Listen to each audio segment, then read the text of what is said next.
Hello, everyone. Welcome to my teaching learning session, and we continue with the block 3 with emotional intelligence today with BPC 183.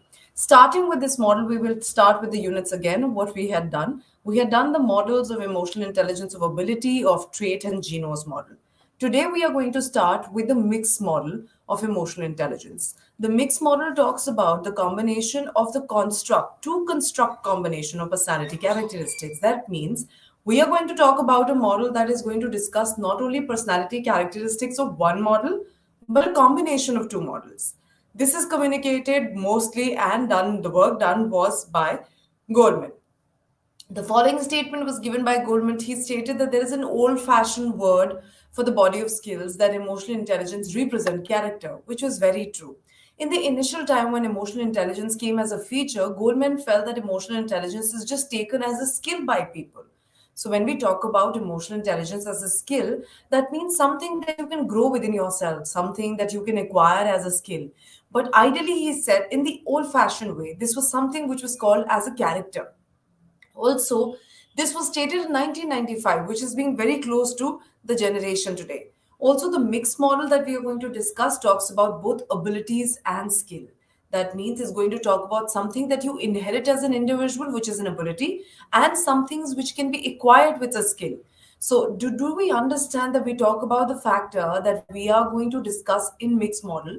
Abilities and skills, something that you have within yourself from the time of birth, and something as a skill that you can acquire from the environment. So it's like a nature nurture combination that even emotional intelligence talks about, and personality traits in explaining and measuring emotional intelligence. So, we are not only going to talk about emotional intelligence, ability, and skill, but also traits. That means something that you reflect outside and something that you are inheriting and acquiring.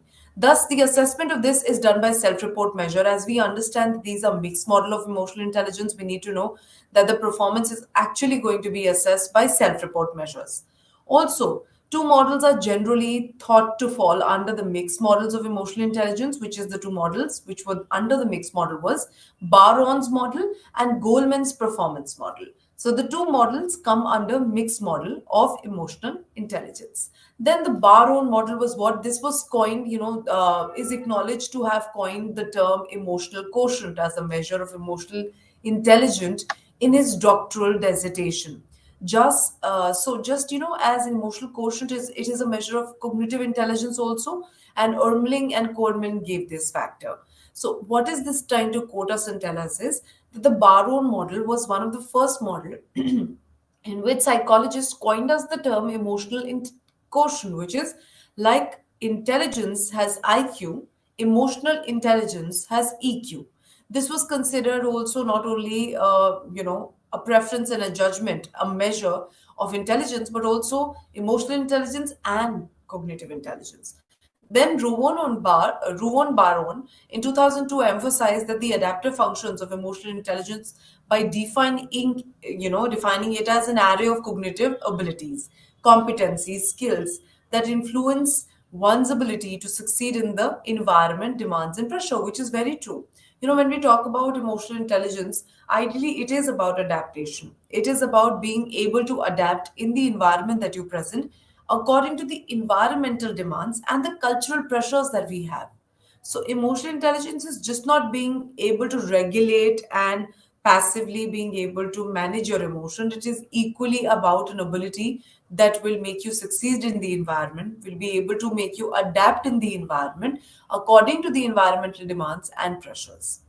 At the same time, emotional intelligence in his views allows individuals to function well, maintain well being by adapting in a certain way to his or her environment.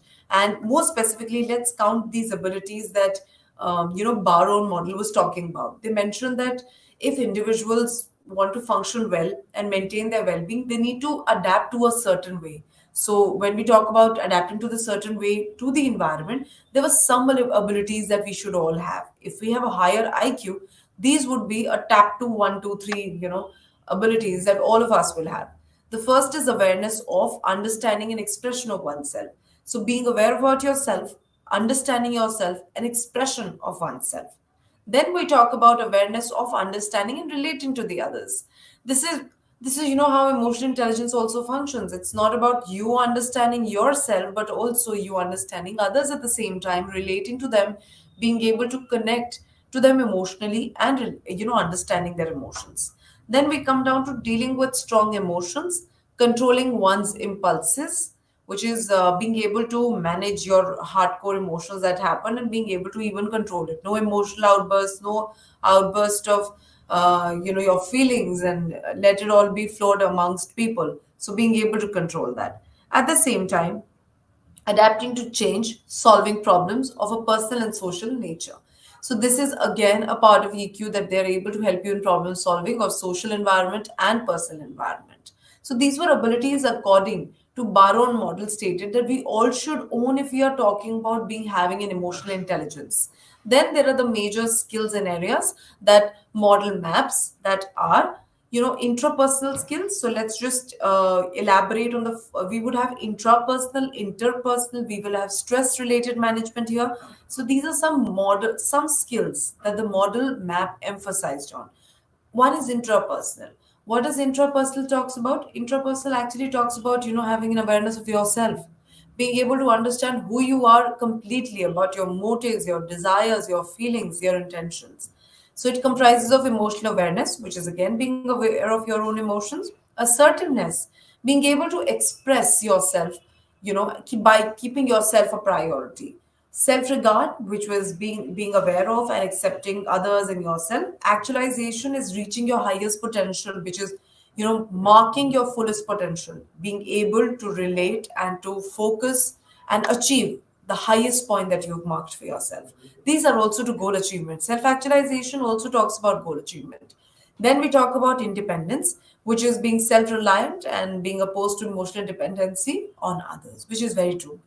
Intrapersonal actually talks about you having self regard, being aware of yourself completely, self actualization, be assertive, which talks about, when we talk about being assertive, being able to understand what is right for me and wrong, and very constructively and opinionatively saying that and learning to say a no. That's assertiveness. So this completes with intrapersonal as skills given by the Baron model. Let's come to the second skill, which was the interpersonal, a complete opposite of intrapersonal. Interpersonal skills are skills which helps you manage relationship with other people. So interpersonal is establishing and maintaining mutual relationships, satisfying relationship with others.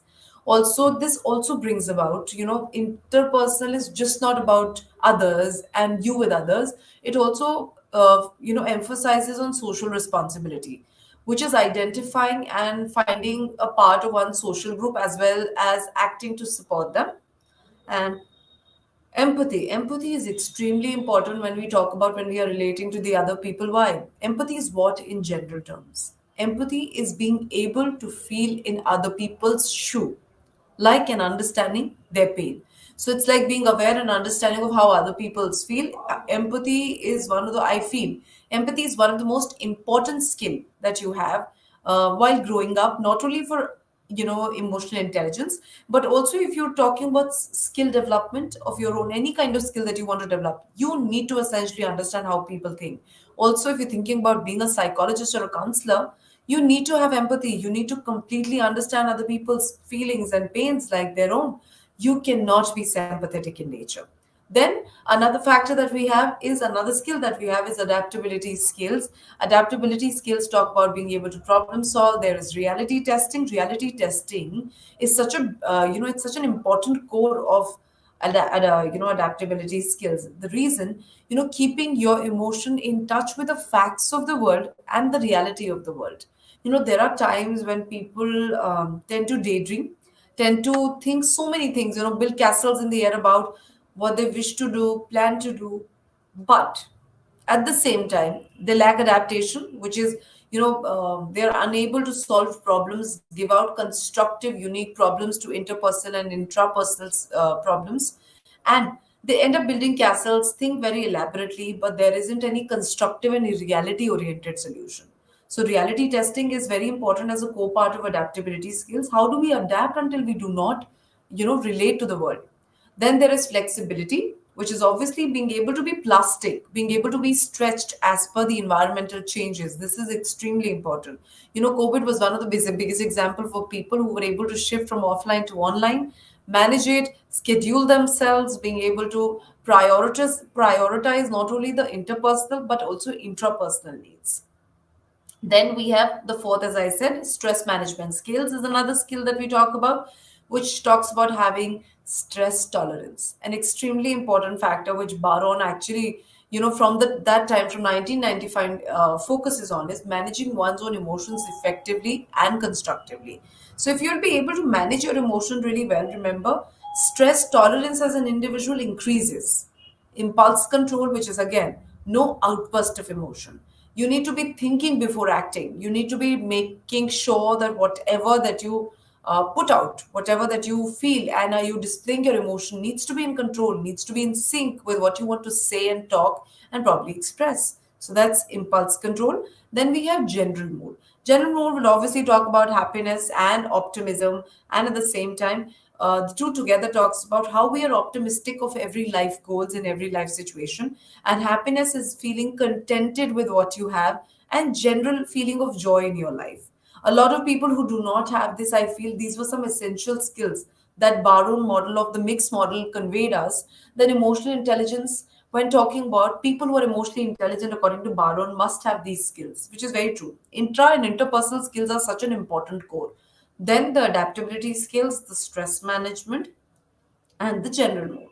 Let's see the image that's going to help us support us. See the intra, the interpersonal, the stress management, the adaptability. And then this comes down to as a general mood, which, if you have all of these skills, you're self aware, you are having a self regard, you're actualizing. Remember, you even equally have social responsibility, interpersonal relationship, you're empathetic in nature. Remember, these two comes together and able to help you manage stress well. You'll be able to be more adaptable. We'll come to a general mood, which is fulfilling, which is happiness. Optimism, the fact that you've been dealing with people, able to control your emotion, you are more positive about yourself and outcomes, leads to an effective performance in the environment, which is stabilized with emotional intelligence. So this was the Baron model, which was the first mixed model. Let's find out how do we assess, as spoken before.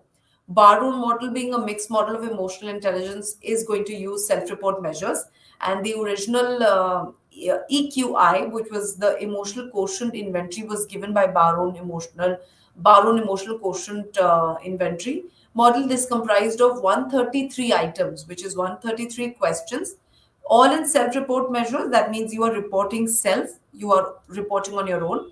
It is norm for individuals aged 17 and older, comprises descriptive sentences that an individual rates for 5, 4, 3, 2, 1, which is very seldom to average, etc.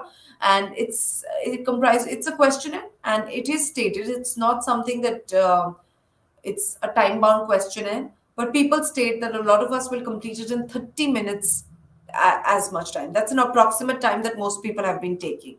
So this was an assessment of the Baron model. Let's move to the next emotional mixed model that we have. The next emotional mixed model that we have is performance model of EI, which is emotional intelligence. Goldman initial model was 1998, sorry, consisted of 5 dimensions of emotional intelligence, broadly categorized into personal competency that relates to recognizing of your own emotions, your social competency, which deals with emotions in a social category. So personal competency, as spoken before, also comprises of self-awareness, regulation, and motivation. Social comprises of social skills and empathy. Makes sense. Personal would be something which is going to be self-awareness, regulation, motivation. Social has to be in connection with others. So this model comprises of 5 essential dimension, which was for emotional intelligence, of emotional intelligence, according to Goldman. If you have this, your performance, as the name of the model is also performance model, your performance tends to be buffered. Let's speak about each of them. Speaking of something which is self, then social. Self comprises of your emotional self-awareness, accurate assessment. This will lead to better empathetic environment, which is your organizational awareness about people in your organization is going to be very fruitful and fulfilling. This is the way that you will be more service oriented, which is knowing your people, devising the right kind of skills, the right kind of activities for your workers. And if yourself is aware, which is emotionally aware, you know who you are, and you're accurately labeling the right feeling to right emotion, leads to better self management. How? There's going to be a high self control, which is the impulse control is going to be there. You're going to be trustworthy of your own self. You know what you're doing is right. There's high sense of conscientiousness. That means you are very rational about your opinion. There's going to be adaptability. The reason, the more self aware that we are, the better that we control ourselves, the better that we adapt to the environment. At the same time, the better is going to be your achievement. We are able to actualize faster if we are aware of ourselves. And then this actualization and success will lead to us to drive, will make us to be driven to succeed. And the more that we move towards success, the more initiative to new things and new activities will be. Similarly, let's go to self awareness. Self awareness, again, knowing who you are, knowing your emotions accurately, and then putting it into assessment. Then comes empathy on the social terms. Social term is of being organized, organizedly fit, I feel. The awareness is knowing every nook and corner of your workplace and people, the system of your workplace. Then there is service orientation, which is relating to people correctly and appropriately. If this is done, after self awareness, remember the relationship management is bound to happen, which is you are able to influence people in a very inspirational pattern. So if you're a leader, you'll be an inspiring leader to people. People will love to follow you. You would look forward to develop others because you know every nook and corner from the organizational awareness. You believe in building bonds in your workplace, have the right kind of influence, and look forward to teamwork and collaboration. So when we say teamwork and collaboration, you look forward to work together with people, pick out the essentialities of each one of them, and work. So this is how this model of AI functions. So if you're aware of self, social awareness comes quickly. That awareness, social awareness will lead to a better understanding of your relationship management. Similarly, self-awareness would lead to a better self-management. And having a better self-management will automatically lead to you performing better in your organization. So you will perform better, know people better, and you will be able to, manage each one of them in a good way. So this was the five dimensions of, Goldman, which was given by him in 1998 as a performance model. As stated, it has four quadrants that we have just, studied by intersection between self and social awareness as well as regulation. As we become aware, remember the recognition and regulation of emotions are the two key aspects of emotional intelligence abilities. So, which is true. The more aware that you are, the better managed that you are. I feel this is something that we can apply in our day to day living also. The better that you know yourself is the better that you manage yourself. The people who do not know themselves, they don't know who they are, who they want to be, what are their emotions. Remember, they are never able to manage themselves publicly, and neither the others and nor themselves. So, having these capacities does not necessarily mean that all competency and skills that underlie are possessed by us, which is very true. We might not be trustworthy, but we might be very self reliant. So, not everything would be there, but the awareness needs to be intact. So, if that is, we're able to perform emotionally intelligently in that pattern. Then come to the assessment of the performance model of EI. This was a primary tool for the assessment of emotional competency under the model, and they had an inventory which was called the emotional competence inventory. This was given by Daniel Goleman and Richard Boyatis. And this version comprises of tools, which is ECI 20. The tool comprised of 18 competency, 18, which was divided into four quadrants outlined, which is self-awareness, social awareness, self-management, and relationship management. So there were four quadrants, four like that, and comprises of approximately 18 competency in total. So this was the ECI given by Goldman, the performance model. That completes with all the models of emotion, telling us that we did a trait model, we did a nobility model, then came to something which was a mixed model that are these two, and also the Genos model that we did. So five models in a bigger section that we completed to understand what is theoretically labeled by people by their inventories and theories as emotional intelligent, and a term called emotional competence and emotional quotient also. So I repeat again, as we have intelligence, we have in IQ. As we have emotional intelligence, we have EQ. That finishes with our unit 4. Let's move to unit 5 of BPC 183. So this is the block 4 that we start with. This is something I feel we all require: emotions, self-control, and assertiveness. We all would should require how to have an emotional self-control. What is the importance of self-control? What are the strategies if we want to develop that control within ourselves? Is assertiveness anyhow connected to EI, which is emotional intelligence? And if it is, what are the strategies to develop your assertiveness? So let's continue with the same as unit 5. And this is, I think, one of those unit, not only educationally and academically, we can learn from it for our daily life.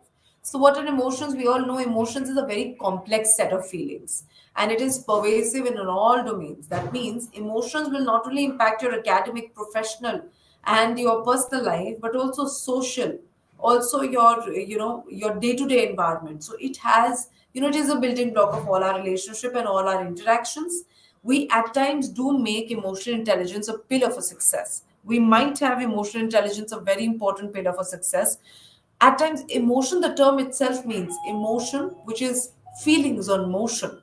They makes us move, they makes us do things that we wish to, and according to our understanding, our self-awareness, we will succeed or fail accordingly. Have a good intra and interpersonal, I'm sure we are going to succeed in knowing people and ourselves. If not, probably in more acquisition is required and we fail to focus on our goals.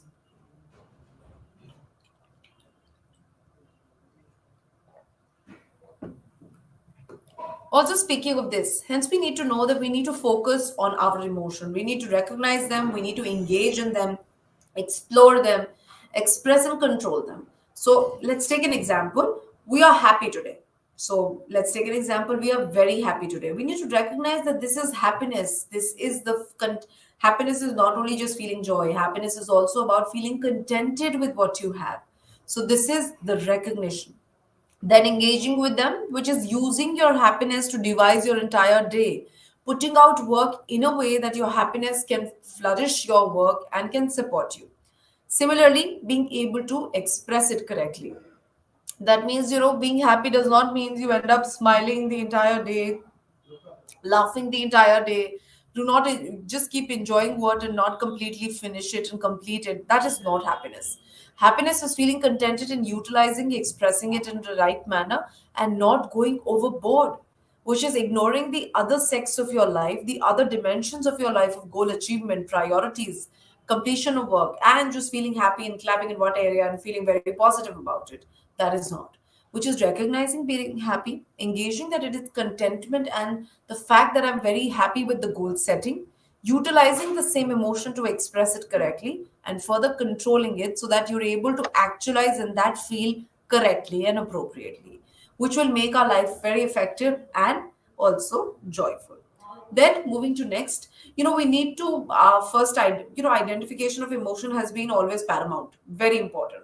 We always felt that, in emotional intelligence also, it's okay to feel whatever we feel. No, emotional intelligence will always glorify and always put the lead of recognizing emotion, which is the first is to identify what are you feeling. If what you're feeling is not expressed and understood well, it might not be expressed well. So it's like identifying what is the emotion that you're experiencing, recognizing it so that you know how it is impacting and affecting our performance in relationships and behavior. Once we do that, we would be in a position to bring about changes in our communication behavior so that it create a very positive impact. So it's important to understand that as soon as we understand the fact that we are able to devise and understand our emotion, we recognize the right part. Once we recognize it, it facilitates behavior in relationship. If you're able to do that, remember that will bring about the effective changes in communication behavior so that you create a positive impact. Then let's come to an understanding of connecting the two aspects together, the self control and emotions. Do we really feel that it's important for us to control our emotions? Do we really feel that if, let's take an example, we have emotional understanding, but we do not have self control? I'll give you an example here of children. How children lack self control and how we grow as adults and the adaptation starts. So let's take an example. There's a little child very happy with his grades that he's received and is feeling very happy. So again, the feeling that you have is what? Happiness. The emotion that we have is happiness. So once we have that as an emotion, we try to express it correctly. So children are expressing it with each other by sharing their remarks, they're sharing their marks over it, telling what is important, telling that I am happy because I graded well, I am one of the toppers in my class. But at the same time, they repeatedly put out their success in front of each and every person time and again. This is where we indicate that there is a lack of control of oneself. We are not able to control one's emotion in that moment, and we are just being aware of it. But we do not know how much to put it in a box. Let's take an example. When we fill white water in the ice cube tray, do we let the water just keep coming in? Won't the ice cube tray just be floored with water and it will not retain any water? So that is what is self-control all about. The right amount as per your fix and fit is required.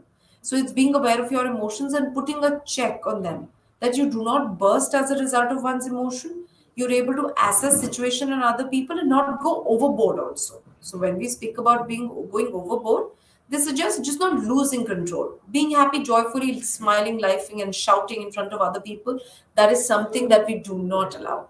That is something what self control gets us. So imagine if we just speak emotionally and we do not have a self control, how would it look like? We will tell each and everything of our day to a second person without any control, without any understanding, and without being able to relate to it also. When we express too much of our emotion and there's a lack of regulation and control, we are not keeping a check of what is going where. So you don't get to know how much happiness have you expressed to people, and then you repeat it all over again. As a result of this, once as a result of this situation, you are not able to assess situation properly around you. You're not able to problem solve properly. You cannot even decide what you want to do. So it's like completely moving out of your fit. So thus, emotional self-control is about restraining and controlling your emotion according to situation and being reducing your impulsivity. I just feel it's like the lock and key. The right lock needs to have the right key. So if you're feeling happiness, the happiness needs to go to the right lock of the happiness and express adequately. I feel adequacy is always the key. That's how emotions and self control goes hand in hand. Now, moving ahead, Stern and Book in 2004, which has been so recent, have defined that emotional self control is a capacity for identifying one's anger, impulsive, aggressive, burst, which being composed and putting brakes on anger, aggressiveness, hostile attitude, irresponsible behavior, which is very true. Emotional self control does not just mean that you regulate your emotions all the time. You just keep making sure that this is my not five, I only express this much. It's also equally letting you understand you need to put brakes on hostility towards people, dislikability. The term hate being used with people too much. No, we need to control it, reason it well. Irresponsible behavior should be coming under control. Aggressive impulses should be reasoned out before you just floor it and throw it on people. So, as Stein and Book rightly said, it is a capacity for identifying one's angry impulse, aggressive impulses, being composed and putting the brakes on your anger, hostile attitude, irresponsible behavior. The self control is composed and is understood as, makes us understand our emotions better and not act out of impulse. I'll give you an example. Let's take an example: two group of boys fighting because they did not get a seat, just a seat where they wanted to sit, and they're just throwing anger onto oneself, fighting, and wasted the entire 45 1 hour. And the motive of the seat is gone now. So, what will self control tell us? It does tell us to understand your emotion and not act out of impulse. The time that you act out of impulse, remember the goal of emotions is finished.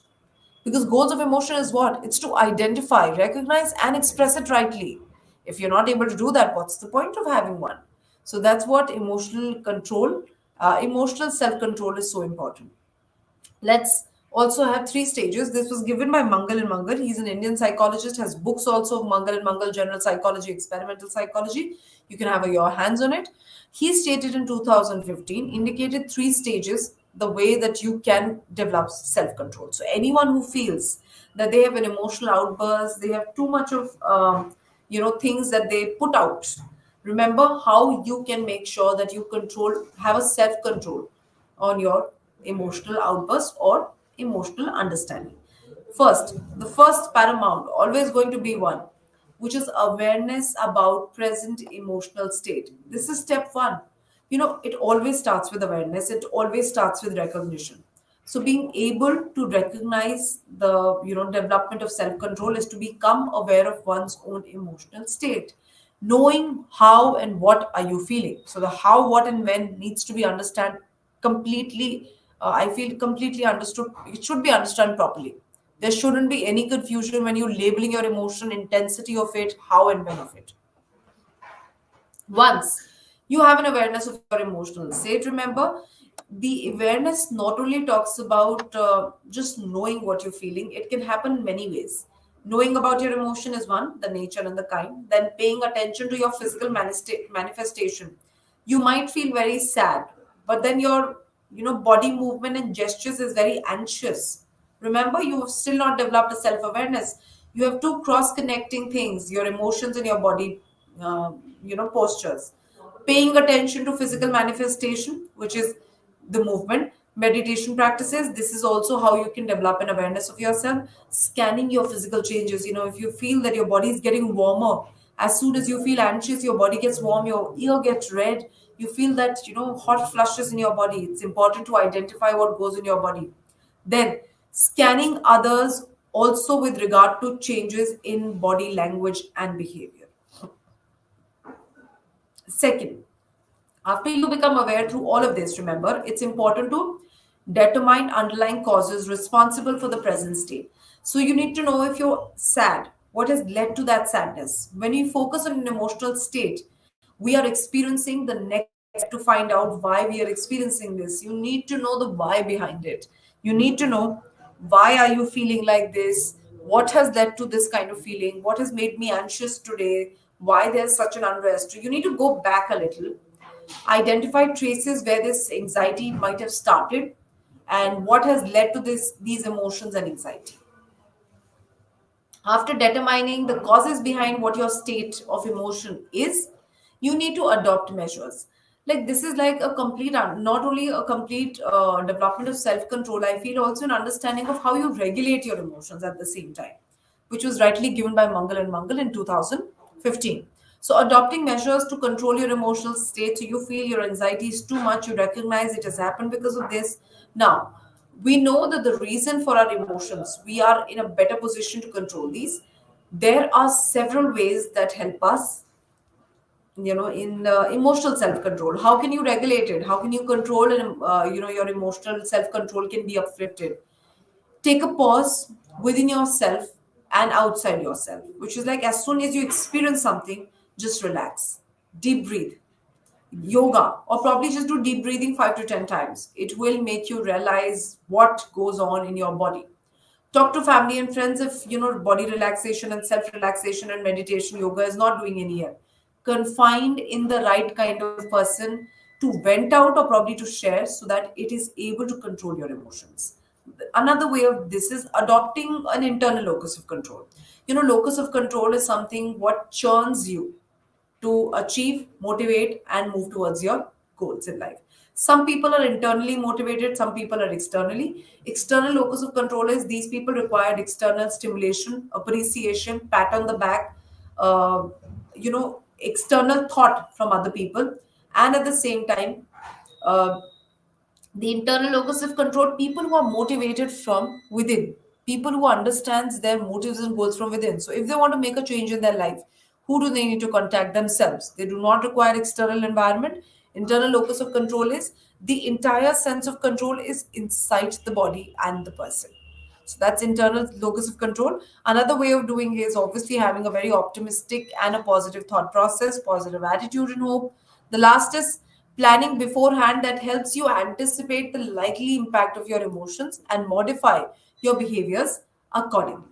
So it's like planning beforehand that helps you anticipate that are likely to making sure that you do not have an emotional outburst. Simple ways. The simple way to control is making sure that you do not, go overboard. So, what is better? Plan yourself. Plan, this is how I would go step by step in my problems or in my solution or my day to day. If you do that, remember, that is going to help in emotional control in a greater pattern. Now, let's go through the stages again so there is an understanding. How do we have a self control acquired to us? Self control can be acquired with the help of awareness of emotional state that can happen by scanning yourself, physical manifestation to be recognized, also scanning others with regards to the body language and behavior. Also, at the same time, paying attention to the physical manifestation, knowing about your emotions, feelings, etc. Once you know what you are aware what you are actually talking about as emotion, what are you feeling, determine what has caused this emotion. No matter if it's happiness, you need to determine what is causing happiness also, which is going to talk about you going back to previous experiences. Then, speaking of adopting to the fact that you know where the problem is coming from, the self control starts. How did this self control will start? This self control will begin when you are able, when we talk about this self control, when you are in a position to control yourself. This could be self relaxation, could be yoga, it could be just talking to someone that you like and can confide in. It could be just being positive and constructive about yourself, and also revision and planning. This is just like how we plan for examination. It's adopting to measures for self control. Then moving to emotion and assertiveness, one of the most important skill I feel today's generation, teenagers and adolescent, even adults should have, the process of saying no, the process of understanding that your emotions do have, you have the right to control your emotion. So assertiveness is the second most important skill which is connected to emotions. In many situations we hesitate to express our emotion because we have this fear of rejection, not being understood by people, apprehension that we others will get angry, others will judge, others will not like it, they might not feel appropriate about me. So what are we thinking here? Before expression, we are doubting ourselves or we are not confident. So what do we do? At a lot of time, people do not express the right feelings. That's part one. Once you're not assertive. Second, they are not completely able to express themselves and their emotions. And just to avoid the weakness, the rejection, the limitation. And there's a shame of looking inferior in front of others. So if you're feeling anxious, maybe you feel I don't want to express this feeling. They will say that I don't have the capacity, I do not have the ability to do well. So this is again, the shame and the guilt and the hesitation controls the person. That tells us that we will not be able to, show my real emotion. You feel inferior, you feel incapable. This all results in suppression of emotions. And suppression of emotion is not one of the greatest of ways that we should engage, because suppression of emotion in a long run situation, piling of emotion does what? Let's take an example of a normal, day to day example that we have. You had a great day at work. Your great day would have just been completion of tasks, right? But by the time when you saw the people doing greater of work, you felt okay. My happiness is not something that I need to express, because you felt inferior. That my task was just completing what I was given in the day, and the third and the second person has done much more activity and performance in the day. So when speaking of this, remember, when you compare with the other person, what are you feeling? You are feeling hesitant. You are feeling the same time, you are also feeling that inferiority, that my happiness is not appropriate because these people have done bigger and better things. You start feeling incapable. What, day one you feel the same, the second day, day two, remember, your performance will automatically go down, because you are now giving yourself an inferior self check. We have gone down our ladder. Suppression with time and again will always result in depression. We all know that it would lead to you not labeling your emotion, not coming out in the public, not relating to it confidently, which will lead to depression. So that's the reason assertiveness is an important skill that we have. What does assertiveness stands for? It is, standing up for your personal rights, expressing your thoughts, feelings and emotion appropriately, very directly, honestly, in right ways, and learning to say a no. Assertiveness is also always about owning to yourself, this is my rights, this is how I feel. and confidently putting it honestly in front of other people. And yes, I feel emotional intelligence does need this skill, because if you do not express the true self, you do not acknowledge yourself amongst people, you do not appreciate yourself amongst people, remember, this is going to lead to lowering down your emotional intelligence also. So when we talk about lowering down your emotional intelligence, it is also going to lead to make you feel inferior amongst people. So in comparison, let's compare the two. What was self control? Self control is an ability. Again, the control did talk about the fact that you need to be able to be aware, determine the cause, and then after that adopting mechanism to control it. So here there's a lot of working through that happens in self control. Also, self control can be acquired. It is something that you can acquire with the passage of with the systematic orders and sequence of steps. And it what does it do to your emotional intelligence or emotion? Self controls allow you to recognize the right emotion. So your emotion will start from where it will start from self control, and it will further go on with assertiveness. Assertiveness does not happen in terms of recognition, because you've already recognized your emotion.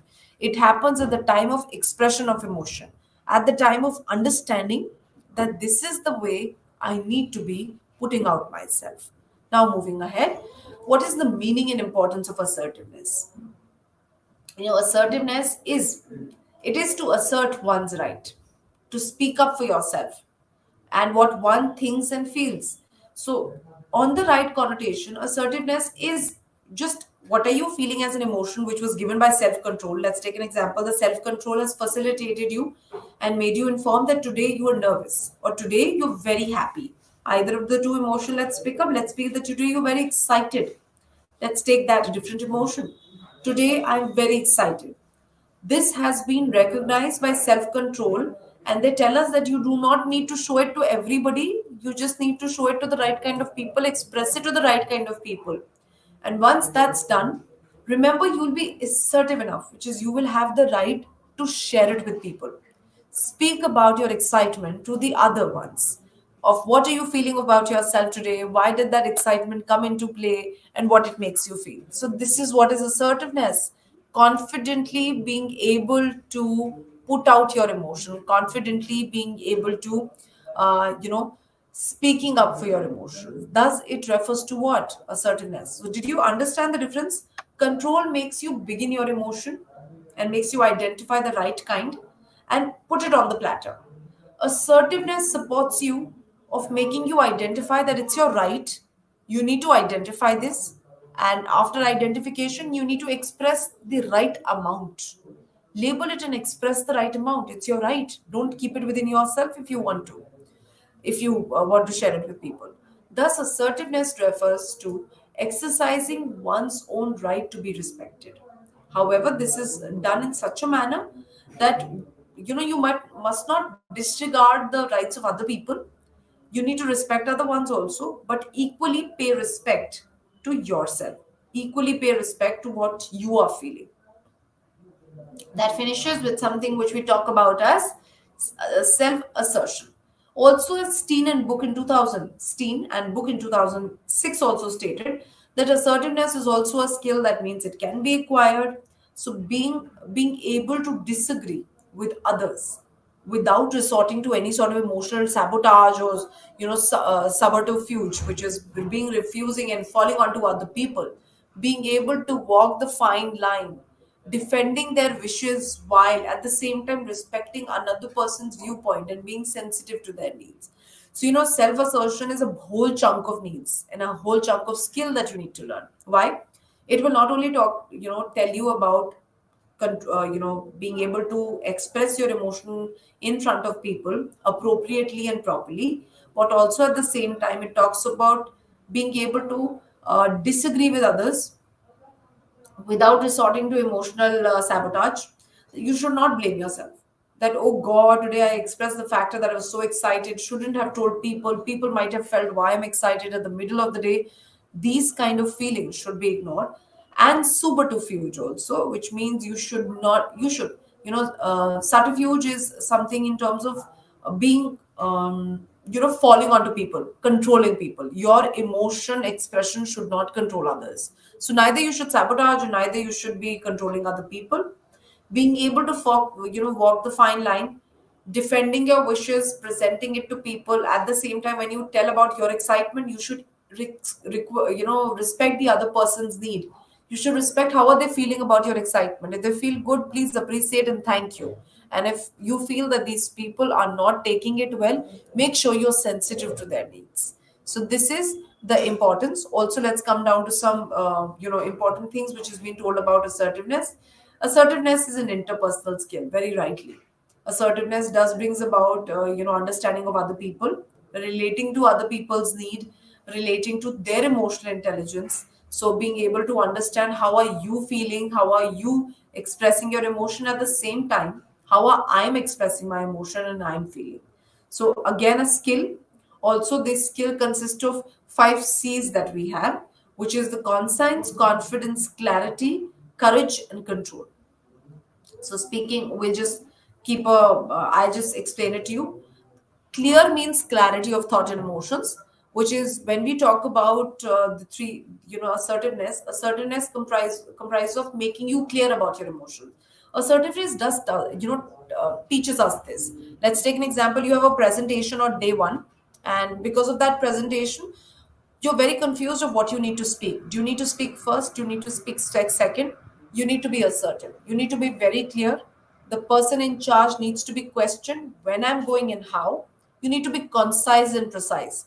Your question should not be so long that it confuses not only you but the other person. So you need to be concise. Need to have the confidence because you need to precisely put out your question. Courageous and control. Control is extremely important when we speak about assertiveness. So these are the 5 C's that conveys that in a concise, manner and clearly, you need to convey your message, emotions, and feelings in a controlled and calm manner. That's how you can develop and acquire a kind of skill also, which is called assertiveness. Then it talks about it respects the needs of oneself as well as the needs of others. Assertiveness actually provides a lot of clarity to other people also of what are you feeling. Let's take an example again. You have a meeting before with a set of greater individuals at workplace, and at the same time your colleague who's equally working on the same unit of work does not know about that meeting. You need to be clear. What do you need to do? Confidently, precisely tell the person that so she is not a part of it and you're a part of it, and his involvement will come next as soon there is a presentation and making your other colleagues understand that what do we need to do. So remember, this is how we confidently state other people. We should not be so given to others that we say, oh, we are so sorry, I did not know you're a part of it. Okay, I will ask other people if you can also be a part of it. He or she cannot be concisely, confidently, and courageously in a calm manner convey that their work and job does not start till there. That's why he or she is not there. So, this is what we talk about having the 5 C's incorporated in any emotional expression that you have. Then it respects the need of oneself as well as the others. It's again very rightly said, it exemplifies the principle live and let live. Assertiveness does add that to your emotion, that you express what is important and let it be. This will cause less stress and will, you'll be both happy, you'll be both confident, and at the same time, you will be able to manage your emotions well. Then, assertive people can fight for their right at the same time they're able to care for the others and also not hurt other people's feeling. When we talk about assertiveness, a lot of people feel it's very similar to aggression. No, it's the middle pathway. From being aggressive or submissive, assertion is the middle pathway, and it's one of the most appropriate pathway individuals and growing children should restore to. You need to be conveying your emotions, your rights, and your feelings in a proper manner. Learning to say no that you do not like things. This is a right that you will be requiring to firmly express your belief. So this is not about hurting other people. We don't say no to hurt other people, but to provide them clarity. But to tell them that this is a chunk of things that he or she is connected to, etc. Then being able to express themselves without any anxiety, nervousness, and boasting, which is very true. Assertion should not bring about nervousness. It should not bring about that stride of boasting also. So if you win something and you're happy, you should not go gaga about it the entire day, as I mentioned. Your happiness should be out in a manner does not hurt others people feeling. At the same time, it's done in a very controlled and calm manner. Once you hurt other people's feeling, remember the most important part of assertiveness is gone. It's delusionalized. Why? You do not provide any sort of barrier between what are you feeling. When we start boasting, we end up, saying things which are not even correct and appropriate. So the key sense of assertion goes away when we are not true to the emotion and feelings that we are expressing. There's no point. Then assertiveness is also about exhibiting control, appropriate control over emotions and feelings, which is we needn't curb our feelings. We needn't curb and control our impulses completely, but manage it. Which means if you feel you're very happy and want to express it to somebody right here and right, please confine in the ones that you relate to. Angry, you want to vent out, do it in a manner of venting out. Do not fall on dependency on the other person's. Assertion actually cuts out emotional dependency and adds to emotional intelligence, because emotional dependency is something that will cut down your emotional intelligence, and assertion will add on to it. So these are a few ways that how interpersonal an assertive individual along with emotional intelligence will look like, which is having the 5 C's. Will be able to go as per the phrase of live and let live, which also suggests we do not harm other people emotionally or physically. We equally respect them by giving priorities to our rights and feelings. Also being able to express the right kind of feeling, not being nervous or boasting about it, and having an appropriate control means what and how much is required. We needn't tell everything to everybody. I feel that's like the key to the world. We needn't share everything and everyone to the world. That's how assertion fits to that component appropriately. Now, understanding how self-control was so largely related to emotional intelligence and assertion was also, let's understand when we can develop self-control, we can equally develop assertion. Assertion is also a skill as it's been labeled, so we can equally develop it, acquire. So emotional intelligence has been stated as both a skill and an ability. So it's something that some people are equally born with. So the nature nurture already tells that it's an interplay. Both is there. There are some that you will find being born with it, and there are some who are getting influence, getting a greater environment and developing it. So speaking of this, how do we develop assertiveness? Being aware of one's emotion is the first thing. Knowing what you're feeling correctly. If you're feeling happy, you need to feel like that. If you're feeling frustrated, learn to label it correctly, that it is frustration, which might be coming because of blocking of goals, or might be coming because lost somewhere, there has been a conflict, or simply there's blockage of goals. So first is awareness. The next that we talk about is being aware about others' emotions, which is equally the next step. Assertion not only talks about our rights, but also talks about other people's right. It greatly justifies the fact that it's not about just understanding yourself, but also understanding the others. So we need to not only respect other people, but also assertion development can happen when you pay way to the other person. So let's take an example. When two people conversate and you meet, is it only you who's talking in the conversation? Remember, if that is, you have taken control and it's more than assertion. And if you allow an equal outpour from the other person with equal amount of emotion along with yours, that is assertion coming into play. Then another way of developing is the C's of assertiveness. You need to develop clarity. You need to be clear of what you're doing, how are you doing, and being confident enough. So if you feel you're not confident in a task, please don't share it with people. There's no point sharing that emotion with people. I feel if you do not have clarity and confidence, have the courage of putting it out clearly and precisely. At the same time, a controlled manner is something that completes your assertion. It's something which makes sure that you are able to convey your emotions and problems completely. I'll give you an example of two people that will help you make understand this. Let's take an example. There's a person A who missed his bus, and there's a person B who missed his bus. The person A who missed his bus calls somebody, howls on them, and tells them that how it's so difficult to, cope up with these time. It's so difficult. It's so, populated environment. It's difficult for a normal man to be a part of these public transport, and how life is so struggleful. This is how they express. And there's a person B who makes a call and states that it's a difficult time, will probably add on to the time, and as everyone is going through something or the other, it was their day and they would make up for it. This is assertively expressing your emotion that yes, you've missed your bus today. Yes, the world is really populated, but not falling in completely blaming onto that. Once you do that, remember there's a lack of self control. When there's a lack of self control, you are not recognizing your emotion completely. You are just getting aggressive rather than sensibly and mindfully understanding the problem. So this is another thing that we can develop. Also, another way of acquiring assertiveness is practice an assertive dialogue all the time. Like the time that you're very angry and you want to just say somebody just go away and get lost, don't do that. Don't do that. Use it. Recognize your emotion that I'm angry because first is recognition and then what was in self control, determining why it was happening. So you are angry because other people's does not, the other people does not put out his effort.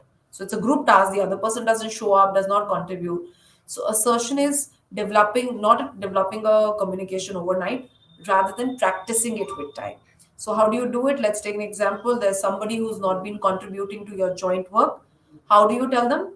Okay, we don't need you anymore. Get lost of the group. We don't want you now because you're not contributing. No, expressing it emotionally appropriately with high emotional intelligence and assertion is very disappointed with your contribution being not appropriate. It is disheartening to see that how the contribution is going down with time and other people are making up for your capacity and capability. We look forward for your efforts from now on. So did you realize how the other person gets under scanner by such a statement? Also, when you do not want to speak to somebody, what does the generation adolescent does? Please go. You're so irritating. I don't want to talk. No, you need not the right time to communicate. You are not in a position to understand my state. So this is how you put out assertively. See, we tell the other person that how they are not able to understand your state and you need a space out. Also, in other patterns, developing this gradually will happen. It's not an overnight, not rocket science. Please be mindful. You need to be mindful of your behaviors and emotions and feelings before expressing. That will control an outburst of it. So these are some ways that your assertiveness skills can be developed. Other ways, use your body language, build confidence, set boundaries, handle criticism well, resolve conflicts, practice assertive dialogues, as I said, overcome the fear and anxiety. Effective communication, again, is the key. Set boundaries and identify your personal barriers. So, these were some of the strategies, and this would be the next unit that we would be doing, which is self regard.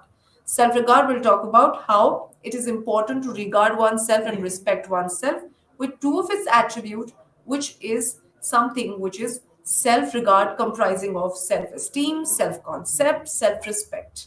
So, this completes with complete understanding of this unit and strategies of self regard also in the next class. Thank you.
Systems సంస్థ సామాజిక మానసిక విధానాల గురించి నేను వివరిస్తాను.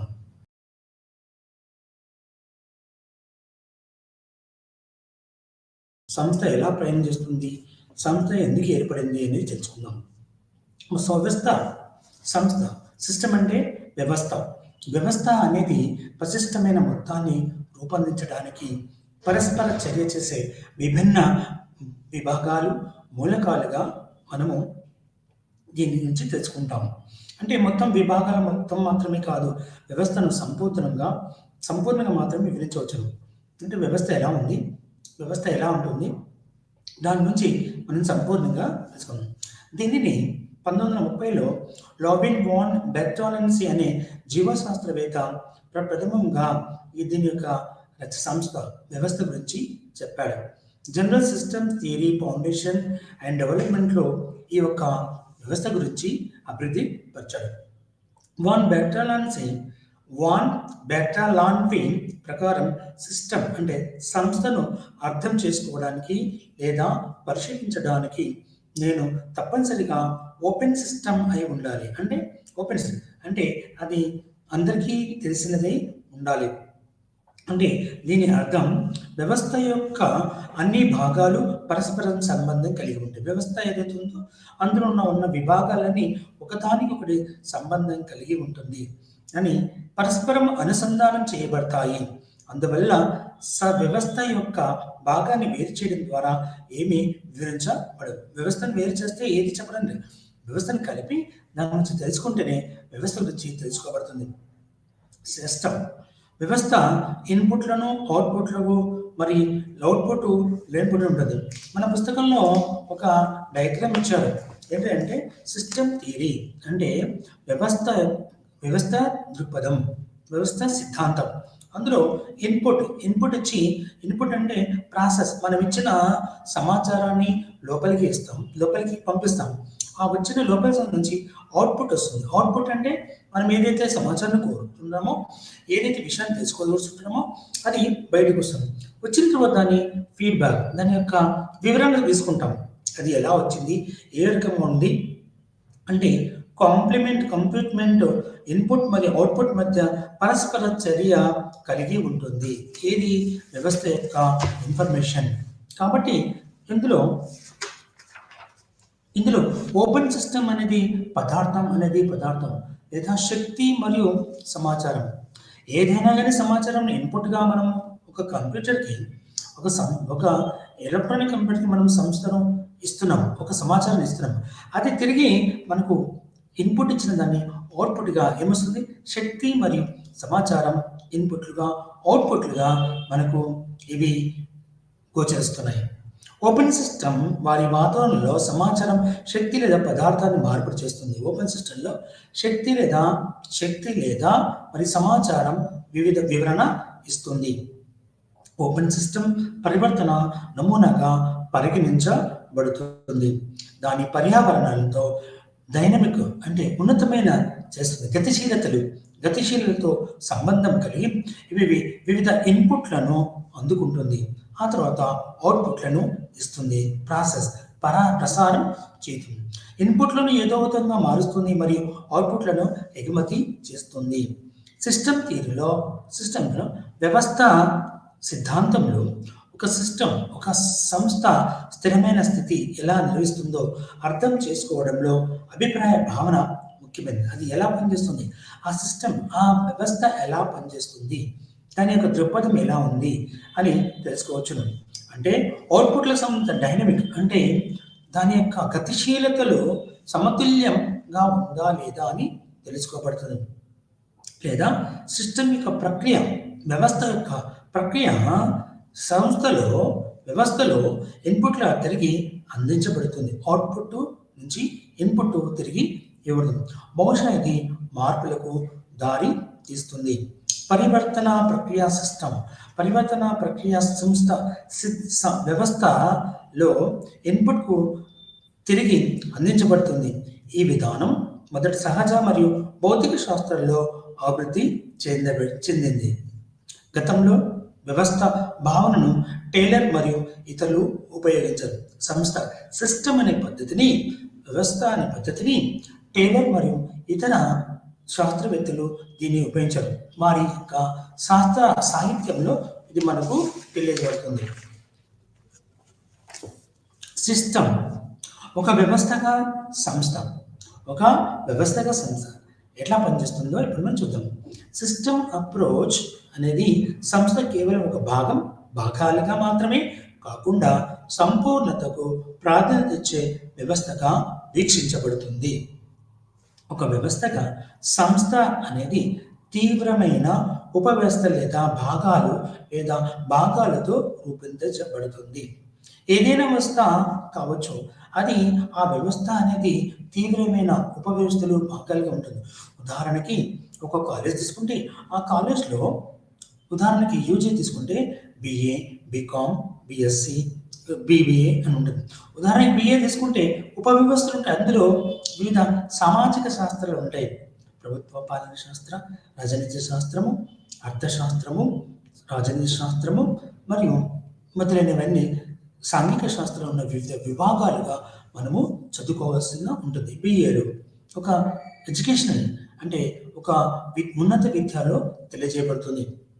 అలాగే ఒక వ్యవస్థ సంస్థను తీవ్రమైన ఉపవ్యవస్థలతో ఉన్నప్పుడు అది ఎలా పరస్పర సంబంధాలు కలిగి ఉంటుంది. ప్రభుత్వ పాలన శాస్త్రం, రాజనీతి శాస్త్రము, అర్థశాస్త్రము, సమాజ శాస్త్రము ఇలాన్నీ కూడా ఒకదానితో ఒకటి అవినాభావ సంబంధం ఏర్పడుకొని ఆ యొక్క బిఏ మనం పూర్తి చేయవచ్చు.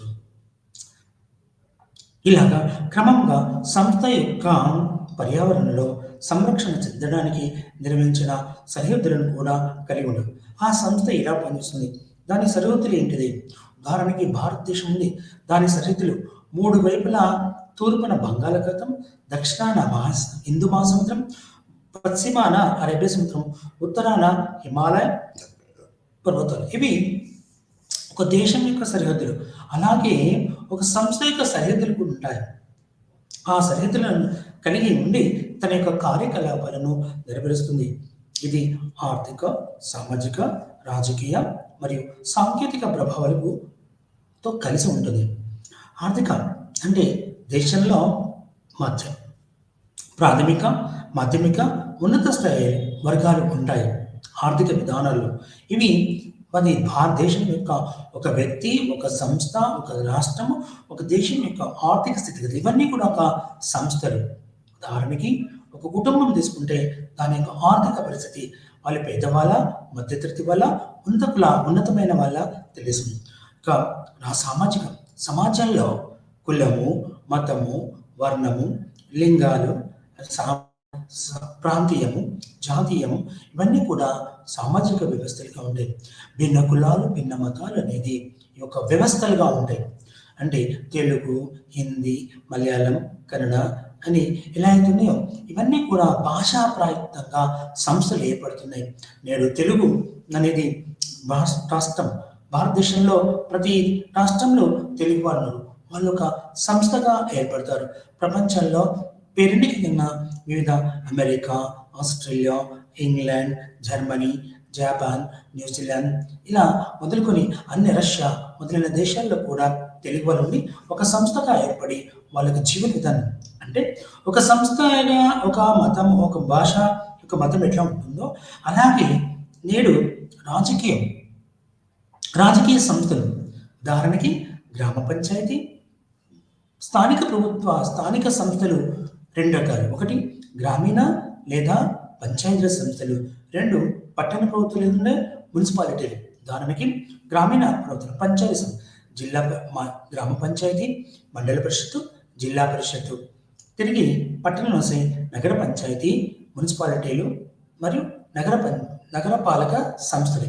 ఇవన్నీ కూడా స్థానిక సంస్థలు. అలాగే రాష్ట్ర ప్రభుత్వాలు, కేంద్ర ప్రభుత్వం ఇవన్నీ కూడా ప్రభుత్వం. ఇవన్నీ రాజకీయ పరంగా ఏర్పడిన సంస్థలు. వీటి యొక్క విధానాలు, వీటి యొక్క రూపాలు, వీటి యొక్క వివిధ విభాగాలతో కూడుకున్నదే వ్యవస్థ. ఆ వ్యవస్థలో ఒక సంస్థలు గ్రామ పంచాయతీ ఉదాహరణగా నేను చెప్పాను మీకు. అయితే రాజకీయం అయిపోయిన తర్వాత రాజకీయంగా ఒక సర్పంచ్ ఏర్పడతాడు. ఒక సర్పంచ్, ఒక మండల అధ్యక్షుడు, ఒక జిల్లా పరిషత్ అధ్యక్షుడు, ఒక నగర పంచాయతీ చైర్మన్, పురపాలక సంస్థ చైర్మన్, నగరపాలక సంస్థకి మేయర్ అధిపతి.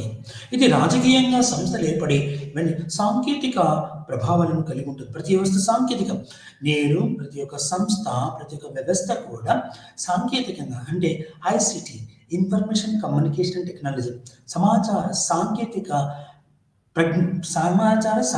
విజ్ఞానంతో కలిసి నేడు అన్ని సంస్థలు పని చేస్తున్నాయి.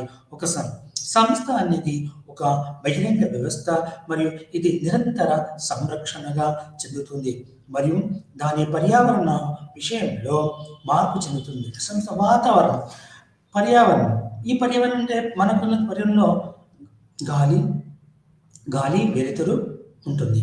ఇది ఉదయం సూర్యోదయం మొదలుకొని సూర్యాస్తమయం, ఆ తర్వాత ఎప్పుడైతే రాత్రికి చల్లదనంగా ఉండి చంద్రోదయం జరుగుతుందో అలాగే పరిసరాల ప్రభావం చేత వ్యవస్థలు బాగా తన యొక్క పర్యావరణంలో తన యొక్క మనుగడను కొనసాగిస్తాయి. సంస్థకు సంబంధించిన బహిరంగ వ్యవస్థను నిర్వహిస్తూ థామ్సన్ అనే వ్యక్తి సంక్లిష్ట సంస్థ అనేది ఒకదానిపై ఒకటి ఆధారపడిన భాగాల సమితి అంటే వివిధ వ్యక్తులతో కలిసి ఒక చోట ఏర్పాటు చేసి ఒక సమితిగా ఏర్పడుతున్నారో అలాగే ప్రతి ఒక్క వ్యక్తి, ప్రతి ఒక్క విధానం ఒకదానిపై ఒకటి ఆధారపడి కొంత పెద్దగా పర్యావరణంలో పరస్పరం ఆధారపడి ఉంటుంది అని థామ్సన్ మహాశయుడు వివరిస్తున్నాడు. తర్వాత అందువల్ల ఓపెన్ సిస్టమ్ డైనమిక్ అంటే గతిశీలత అవకాశాలతో పాటు సవాళ్ళతో కూడుకున్నది. ఓపెన్ సిస్టమ్ అనేది ప్రతి ఒక్క గతిశీలతలు అంటే ఎప్పుడు ఏ సమయంలో ఎలా మార్పు చెందుతుందో చెప్పడానికి ఉంటుంది. వ్యవస్థలు అభివృద్ధి చెందుతూ ఉంటాయి. వ్యవస్థలన్నీ బాగా అభివృద్ధి చెందుతూ ఉంటాయి. మరియు అదే సమయంలో హోమోస్టాటిక్స్ లేదా సమతుల్య స్థితిని కూడా, సమతుల్యత అటు ఎక్కువ కాకుండా ఇటు తక్కువ, ఎప్పుడే ఒకే విధానంతో నడిచే విధానాన్ని ఇది మనకు తెలియజేస్తుంది. నెక్స్ట్, పర్యావరణంలో సహా వివిధ ఉపవ్యవస్థల మధ్య సమతుల్యాన్ని అంటే ఉపవ్యవస్థలు అంటే ప్రగతి ఏదైనా సంస్థ ఉంటే దానికి ఉపవ్యవస్థలు ఉంటాయి. ఆ ఉపవ్యవస్థల్లో ద్వారా తమ అభివృద్ధి కార్యక్రమాలని అభివృద్ధి చెందుతూ నిరంతర ప్రక్రియ ద్వారా ఇది అభివృద్ధి చెందుతూ ఉంది. ప్రతి ఒక్క సంస్థ నిరంతరంగా వివిధ విభాగాలతో చెందుతుంది. అంటే యూనివర్సిటీ ఉంది, యూనివర్సిటీలో అన్ని రకాల సబ్జెక్ట్స్ జరుగుతున్నాయో ఆర్ట్స్,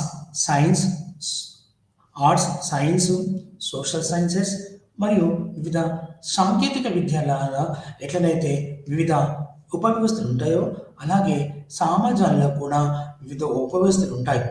సిస్టమ్ అనేది అంటే సంస్థ అనేది నిరంతర ఇన్పుట్, ట్రాన్స్ఫర్మేషన్ మరియు అవుట్పుట్ ఉంటాయి.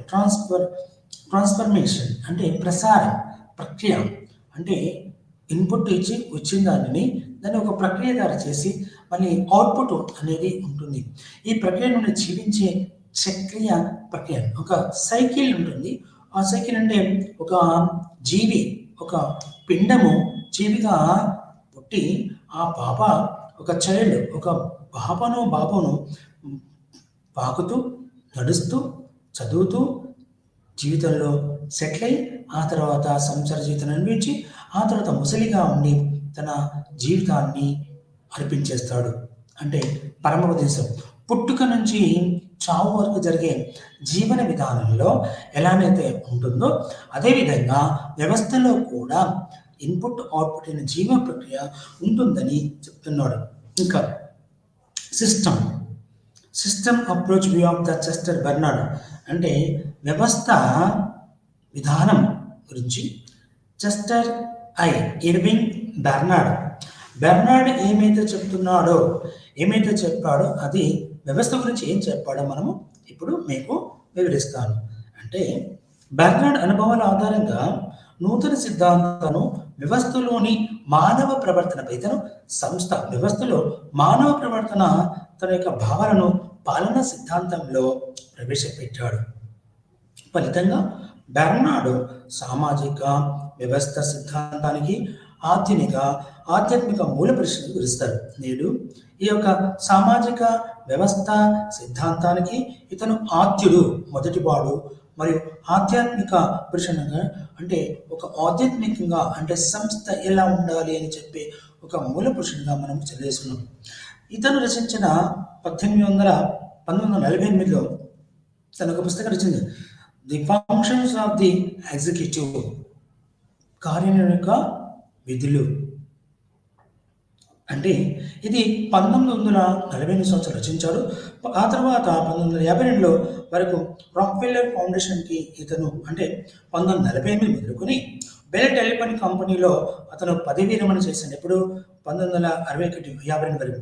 ఆ తర్వాత 1927 నుంచి 21లో అతను మరణించే వరకు బెర్నార్డ్ తన సమానీయంత నిర్వహణను వివిధ కోణాల నుంచి విశ్లేషించాడు.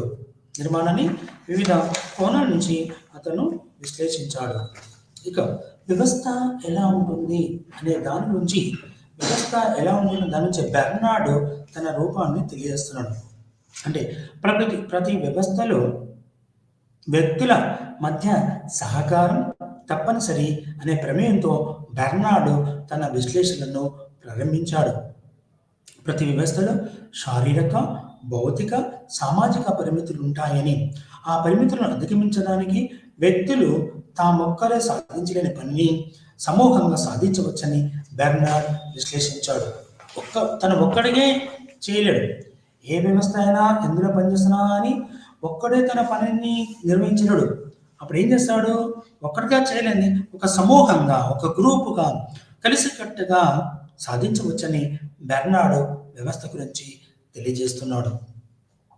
సభ్యత్వానికి మాత్రమే ప్రాధాన్యతనిచ్చే సాంప్రదాయిక సిద్ధాంతాన్ని తిరిగిస్తూ బెర్నార్డ్ తన వ్యవస్థను ఇద్దరు లేదా అంతకంటే ఎక్కువ మంది చేతనాత్మక సమన్విత సహకార పద్ధతిని నిర్వచించాడు. అంటే ఒకరిద్దరు కాకుండా చేతనాత్మకంగా వాళ్ళు సమన్విత, సమానంగా అందరూ కలిసికట్టుగా ఒక గుంపుగా, ఒక గ్రూపుగా తన యొక్క సహకారంతో ఆ లక్ష్యాన్ని, ఆ యొక్క వ్యవస్థ యొక్క లక్ష్యాన్ని నెరవేర్చొచ్చని బెర్నార్డ్ తెలియజేస్తున్నాడు.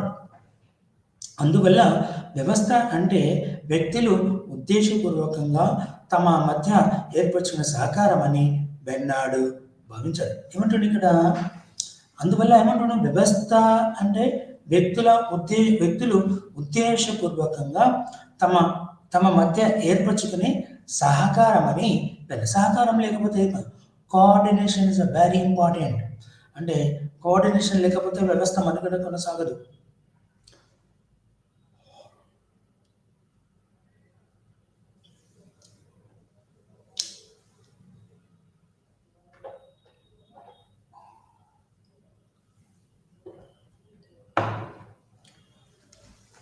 సహకారంతోనే ఒక కుటుంబం కానీ, ఒక సమాజం కానీ, ఒక వ్యవస్థ కానీ సహకారంతోనే తన యొక్క మనుగడ కొనసాగిస్తుంది. లేకపోతే సహకారం లేకపోతే ఏ వ్యవస్థ మనం కూడా కొనసాగించలేదు. కాబట్టి బెర్నార్డ్ వ్యక్తులలో ప్రయత్నం కనబడాలి. వ్యక్తుల్లో ఆ యొక్క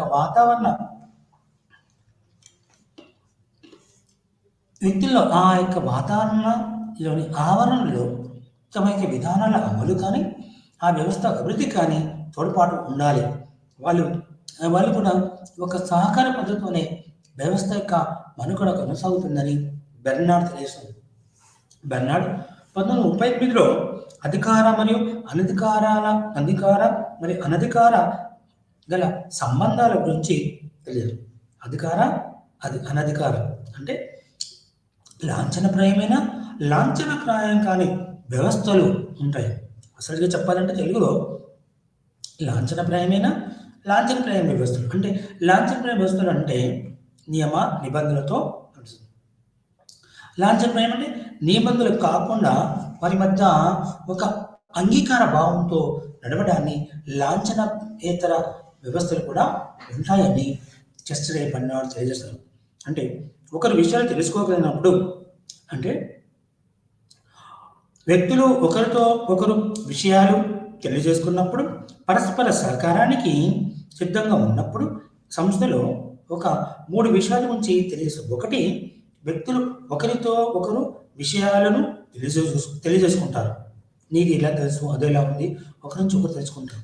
రెండోది, పరస్పర సహకారానికి సిద్ధంగా ఉన్నారు. ఒకరికి ఒకరు తోడుగా ఉండి వాళ్ళ యొక్క కోఆర్డినేషన్తో ఆ పనిని నిర్వర్తించడానికి చేయబడింది. మూడవది, సాధారణ లక్ష్యాన్ని సాధించడానికి, అనుకున్న సాధన రక్షించడానికి అందరూ అంగీకరించరు. ఒక లక్ష్యం ఉంటుంది. ఆ సాధన లక్ష్యం ఉన్నప్పుడు అందరూ అంగీకరించినప్పుడు మాత్రమే వ్యవస్థలు ఆవిర్భవించి మనుగడ సాధించగలుగుతాయని బెర్నార్డ్ తెలియజేస్తున్నాడు.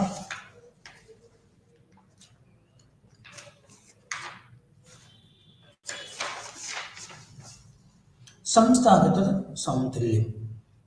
బెర్నార్డ్ సంస్థాగత సమతుల్యం అంటే సంస్థలో ఒకదానితో ఒకటి సమానంగా తూకం వేస్తే కిలో అంటే కిలో సరి సమానమైన వస్తువులు తూకం చేయగలరు. తక్కువైన కష్టమే, ఎక్కువైన కష్టమే, సమానత కలిగి ఉండాలి. బెర్నార్డ్ ప్రకారం సంస్థ అనేది వ్యక్తిగత ప్రేరణతో వ్యక్తిగత మానవులతో రూపొందించబడిన సహకార సంస్థ. ఏమిటంటే ఇక్కడ సంస్థ అనేది వ్యక్తిగత ప్రేరణతో తనకు తానుగా ప్రేరణ చెంది ఆ యొక్క వ్యక్తిగతగా మానవులు రూపొందించబడిన సహకార వ్యవస్థ. అతను బెర్నార్డ్ వ్యక్తిగతంగా సాధించలేని ప్రయోజనాలను సాధించడానికి ఒక వ్యక్తి యొక్క అవసరం నుండి సహకారం ఉద్భవించిందని అతను అంటే ఏమంటున్నాడు ఇక్కడ, ఎవరికైతే అవసరం ఉంటే ఆ అవసరం నుండే సహకారం. నువ్వు నాకు ఇది ఇస్తే నేను రేపు ఇంకోటి ఇస్తా, నువ్వు నాకు ఇది ఇస్తే రేపు ఇద్దరికి ఒకరి సహకారం. ఒక భార్యాభర్తల సహకారం కావచ్చు, ఒక కుటుంబంలో తల్లిదండ్రులు పిల్లల మధ్య ఎట్లనైతే అవసరం కొద్ది ఉంటుంది, తల్లికి పిల్లలకి తల్లికి ఎలా ఉంటుందో ఆ యొక్క సహకార సంబంధం ఉద్భవిస్తుందని బెర్నార్డ్ చెప్పింది. ఫలితంగా సంస్థ ఇతర వ్యక్తుల నిశ్చితార్థం మరియు వారి సహకారాన్ని కలిగి ఉంది. నిశ్చితార్థమైన ఖచ్చితంగా ఇది పనిచేస్తుంది అని చెప్తూ వాటి మధ్య చక్కటి సహకారం కలిగి ఉండాలి అని చెప్తున్నాడు. సంస్థాగత సమతుల్యం అనేది సంస్థ యొక్క సభ్యుల సహకారం. సంస్థాగత సమతుల్యం అనేది సహకారం మరియు సభ్యుల వ్యక్తిగత లక్ష్యాల నెరవేర్చుటకు సంస్థ చేసిన రిటర్న్ అంటే తిరిగి కౌంటర్ తిరిగి అందులో వాళ్ళు పాలు పంచుకుంటూ మూలంగా తిరిగి రిటర్న్ కాంట్రిబ్యూషన్ అంటే తిరిగి వాళ్ళు మళ్ళీ అందులో వాళ్ళు పాల్గొని చేసి ఆ యొక్క సంస్థ యొక్క సాధించిన సమతుల్యతగా వర్ణించబడింది. దీంట్లో సమతుల్యత, డబ్బు, హోదా, గుర్తింపు మొదలైనవి ఇవన్నీ కూడా వారి మధ్యలో ఏమున్నది, డబ్బు, హోదా, సంస్థ ఏదైతే ఉందో అది హోదాను తెలియజేసిన ఒక డైరెక్టర్, ఒక జనరల్ మేనేజర్, ఒక సూపరింటెండెంట్, ఒక కమిషనర్ అనేది హోదా. డబ్బులు కూడా జీతాలు ఉంటాయి, బాగానే వస్తుంది. అయితే వీరి దగ్గర సమయం ఉండాలి. వీళ్ళకి చక్కటి సమయం, హోదాకు తగ్గట్టుగా జ్ఞానం నాలెడ్జ్, సౌకర్యం ఉత్పత్తి మొదలైన వాటి రూపంలో దోహదపడతాయి. ఇది సమతుల్య అనేవారు. సంస్థాగత సమతుల్య అనేది సంస్థ యొక్క అతి ముఖ్యమైన విధి. ఇక చివరిగా వచ్చేసి అధికారం యొక్క అంగీకారం. అధికారం ఎవరి అధికారాన్ని ఎవరు అంగీకరిస్తారు?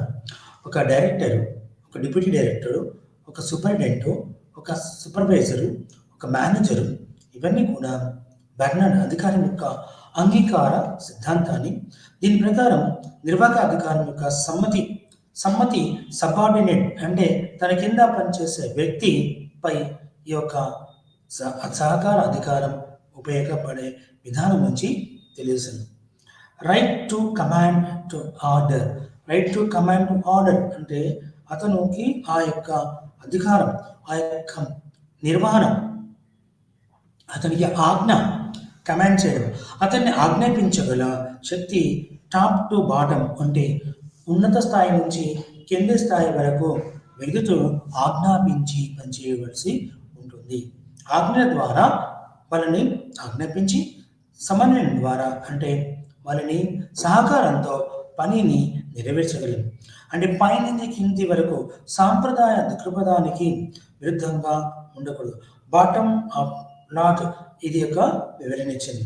బెర్నార్డ్ అధికారాన్ని ఒక అధికార సంస్థలో కమ్యూనికేషన్కు ఆర్డర్ పాత్రగా, కమ్యూనికేషన్ అంటే దాని సాంప్రదాయం, సమాచార వ్యవస్థ. ఒక సమాచార వ్యవస్థకు ఒక రక్త ప్రసరణ లాంటిది. ఆ సమాచారం వ్యవస్థలో అందరికీ ఎప్పుడైతే దేహం యొక్క రక్తనాళాలు ఏవైతే ఉన్నాయో అవి శరీరం మొత్తం భాగాలకు అందజేయడం వల్ల మనిషి జీవన విధానం కుదురుతుందో, సంస్థ కూడా సమాచారం అనేది ఒక గుండెకాయ లాంటిది. అప్పుడు గుండె సరిగా పనిచేస్తే వ్యవస్థ మొత్తం శరీరం, మనిషి యొక్క వ్యవస్థ శరీరం బాగా పోయింది. అలాగే వ్యవస్థలో కూడా సమాచారం అనేది ఒక గుండెకాయతో సమానంగా నేను మీకు వివరిస్తున్నాను.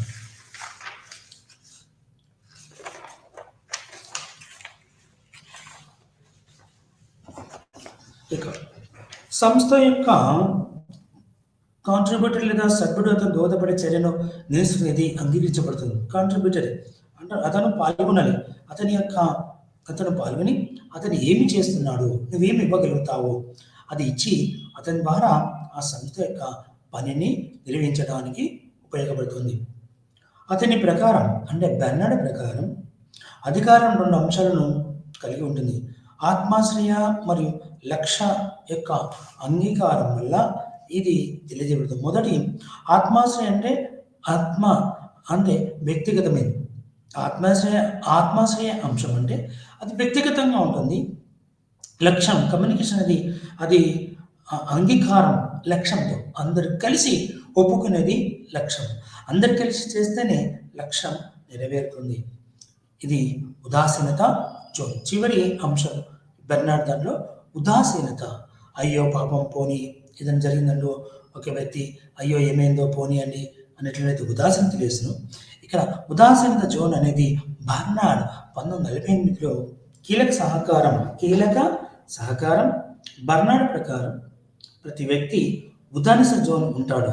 ఇది సైమన్ యొక్క అంగీకరణ జోన్ అంటే ఈ యొక్క అంగీకార జోన్తో లాంటిదని మనకు బెర్నార్డ్ చెప్తున్నాడు.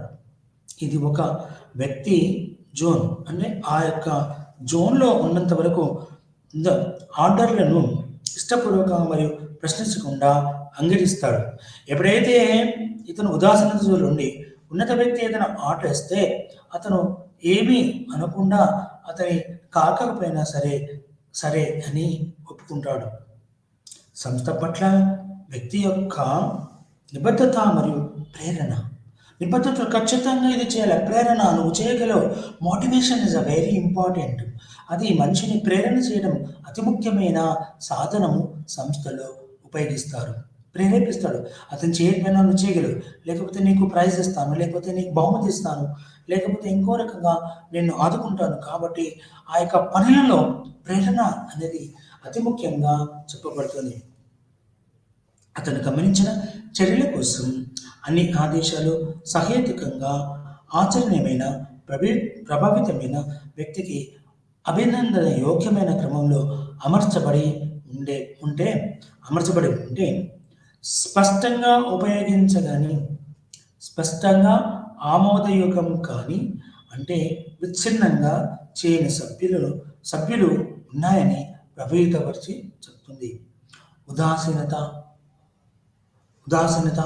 ఉన్నతాధికారి ముందు అయ్యో సార్ మాకు ఇది అయ్యింది, ఏదో కొంచెం చేయలేకపోయాను అని ఉదాసీనత వ్యక్తం చేసినప్పుడు అప్పుడు వాటి వల్ల ఉండే ఆమోదయోగం కానీ అంటే ఖచ్చితంగా చేయని సంఖ్యలు ఉన్నాయని భావించవచ్చును.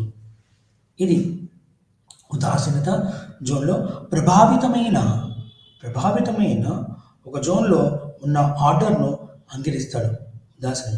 మరియు అధికారం యొక్క ప్రశ్నకు సంబంధించిన వరకు ఆర్డర్ ఏమిటి అనే విషయంలో సాపేక్షంగా ఉదాసీనత కలిగి ఉంది. ఇది మనకు చెస్టరే బర్నార్డ్ విధించిన మనకు అధికారం యొక్క అంగీకార సిద్ధాంతము, సంస్థాగత సమతుల్యత మరియు వ్యవస్థ గురించి తెలుసు. ఇక చివరిది కార్యనిర్వహణకు విధులు.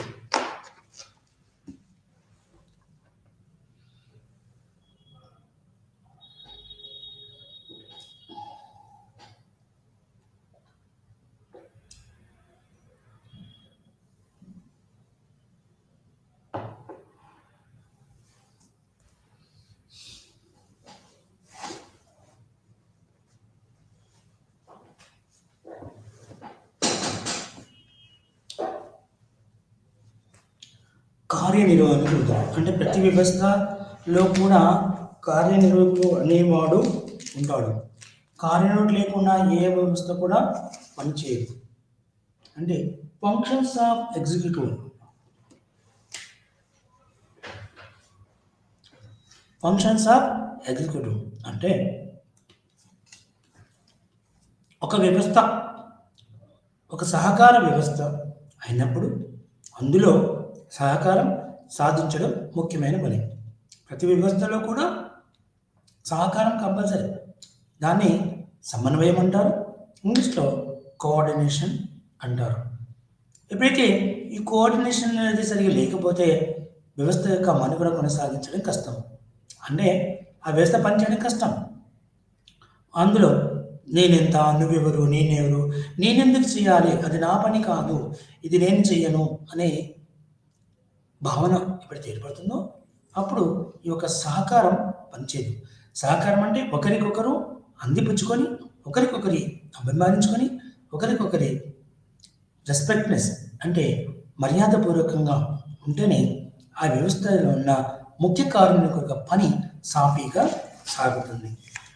అయితే కార్మికుడు లాంటి ఏ సహకార వ్యవస్థలో సమన్వయం సాధించడానికి కావలసిన వివిధ విధులను నిర్వర్తిస్తాడు. అంటే ఉన్నతమైన వ్యక్తి వివిధ విధులను నిర్వహిస్తాడు. వ్యవస్థ ప్రసారాల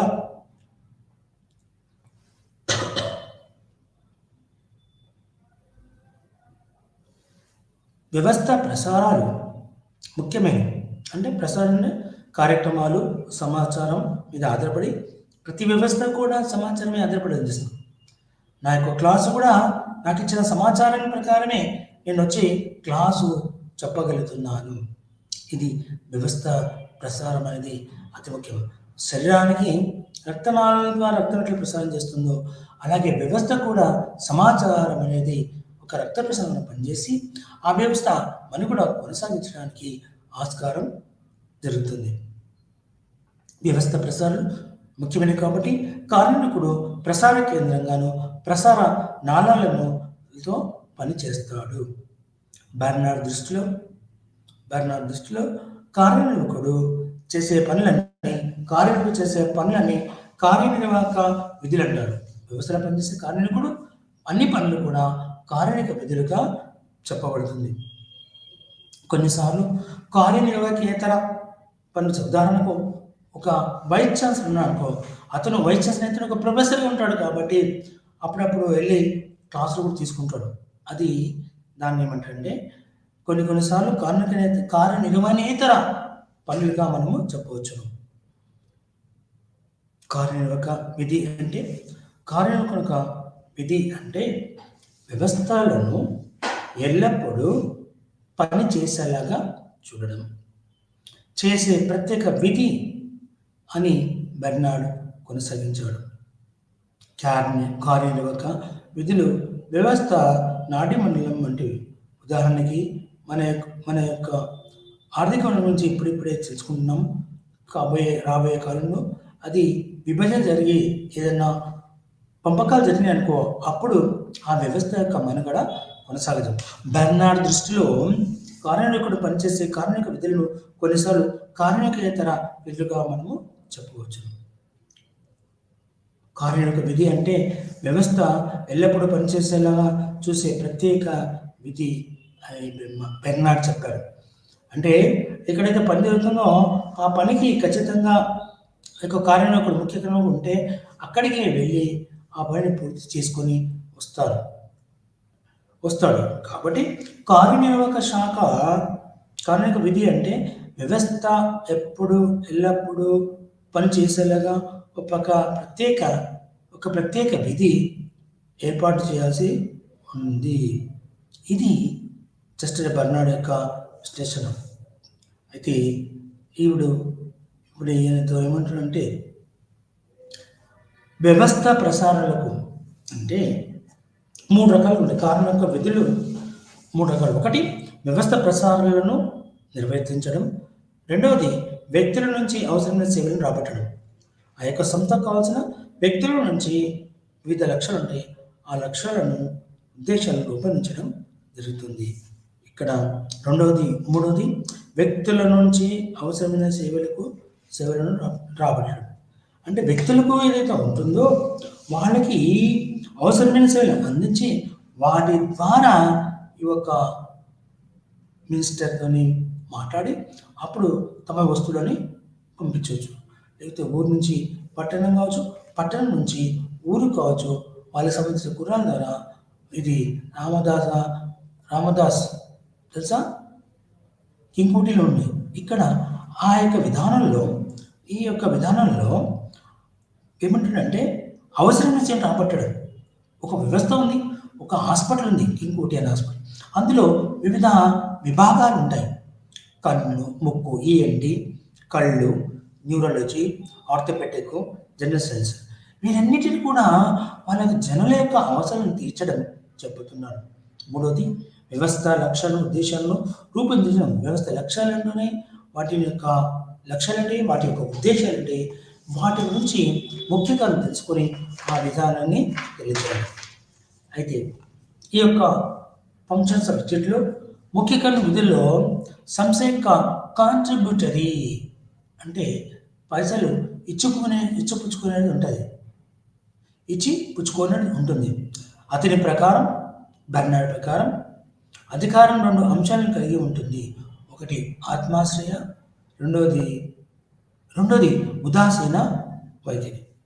ఇక్కడ ఇతని ప్రకారం ఉదాసీనత జోన్ అనేది చెప్పబడుతుంది. అంటే ఇది 2 రకాలుగా లక్ష్యం, కమ్యూనికేషన్ యొక్క అధికారం లాభాలుగా విభజించవచ్చును.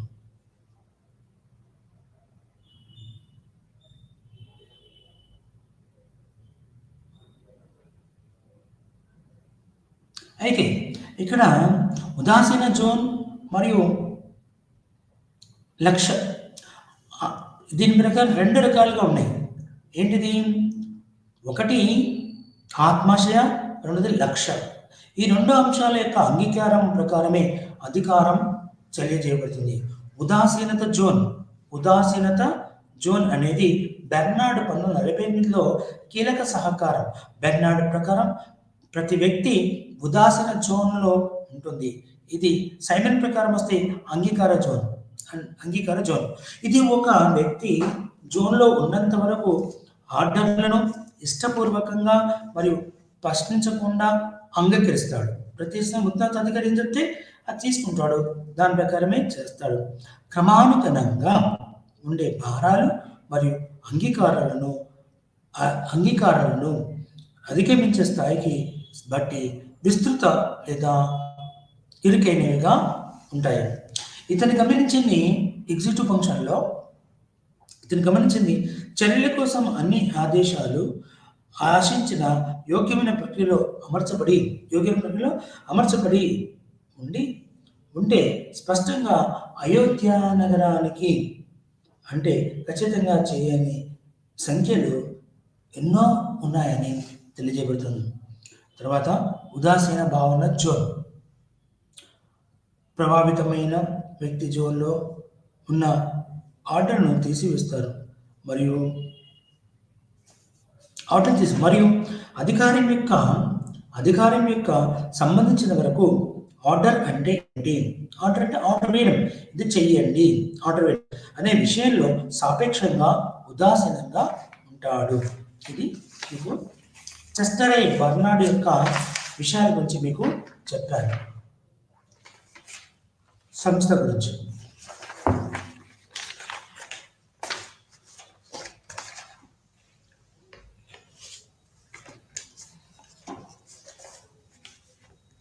అలాగే ఇప్పుడు అబ్రహాం మాస్లో యొక్క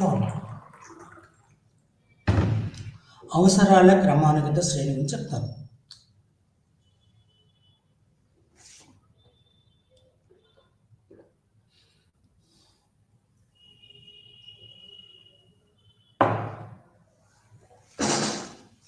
అవసరాల క్రమానుగత శ్రేణి, హైరార్కీ నీడ్స్.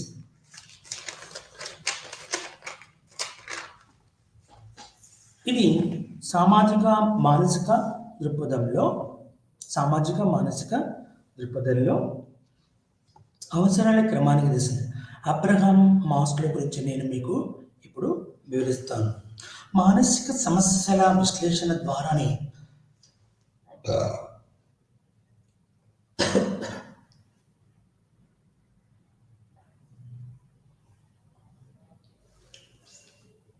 అవసరాల క్రమణ శ్రేణిలో మానసిక సమస్యల విశ్లేషణ ద్వారానే మానవ ప్రవర్తనను అర్థం చేసుకోవాల్సి ఉంటుంది.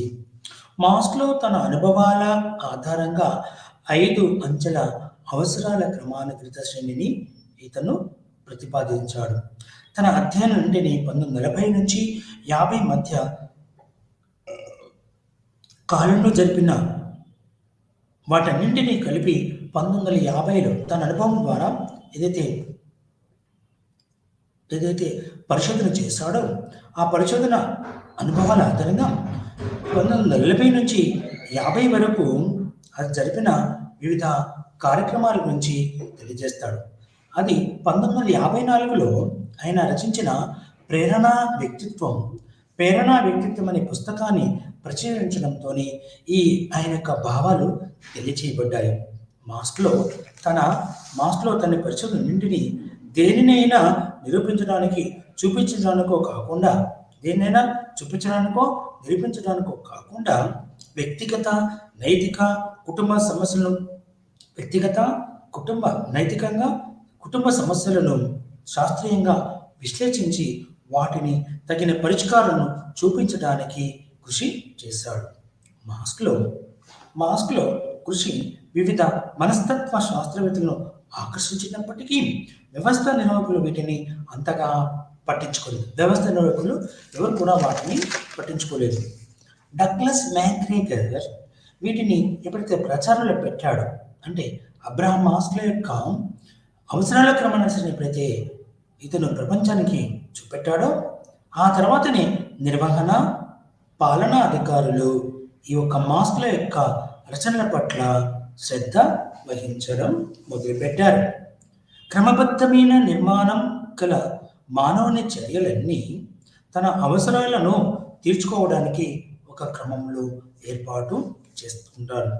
మానవుని సంతృప్తి భౌతిక అవసరాలను తీర్చుకోవడంలో కాక ఇతర లక్ష్యాల వైపు ప్రయాణిస్తూ ఉంటాయనేది ఈ యొక్క ప్రేరణ సిద్ధాంతంలో ప్రముఖంగా విశ్లేషించబడ్డాయి.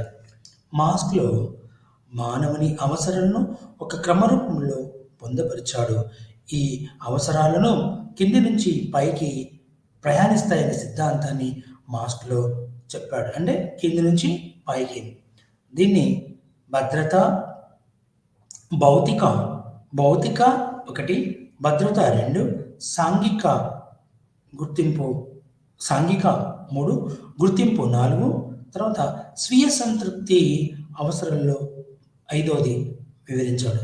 ఇవన్నీ కూడా ప్రతి ఒక్క సంస్థకి, ప్రతి ఒక్క వ్యక్తికి ఉపయోగపడతాయనేది ఇతని యొక్క ముఖ్య ఉద్దేశం. అయితే నేడు భౌతిక అవసరాలు ఎలా ఉంటాయో ఇప్పుడు మీకు తెలియజేస్తాను.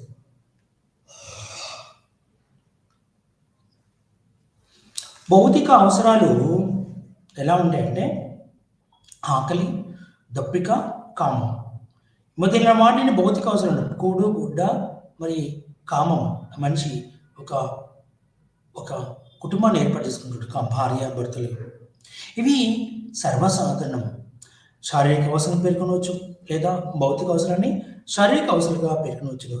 ఈ అవసరాలు తీరని ఇతర అవసరాలు తలెత్తాం. ఎప్పుడైతే ఈ 3 అవసరాలు తీరుతాయో, కూడు, గుడ్డ, కామం పెడితే, కూడు, గుడ్డ, నీడ, కామం పెడితే నిర్వహిత తర్వాత ఆలోచన. ఆకలి ఉన్న వ్యక్తికి ప్రపంచంలో అన్నపానాల అవసరమే తప్ప అనిపిస్తుంది తప్ప అది తప్పితే వేరే వాటి గురించి ఆలోచించడు. ఆకలి దుప్పిక ఉన్నప్పుడు ఆ దుప్పిక నీరు తాగాలి, ఆకలితో తినాలి. వీటి గురించి వేరే గురించి ఆలోచించడు. అవి తీరితేనే వేరే గురించి ఆలోచించగలదు. దీనితో ఆకలి ఉన్న వారికి ఇతర విషయాలైన స్వేచ్ఛ, సమానత్వం, స్వాతంత్రం, ప్రేమ, సామాజిక జీవితం విలువలేనిగా ఉంటాయి. ఎప్పుడైతే ఈ 3 విషయాలు కనుక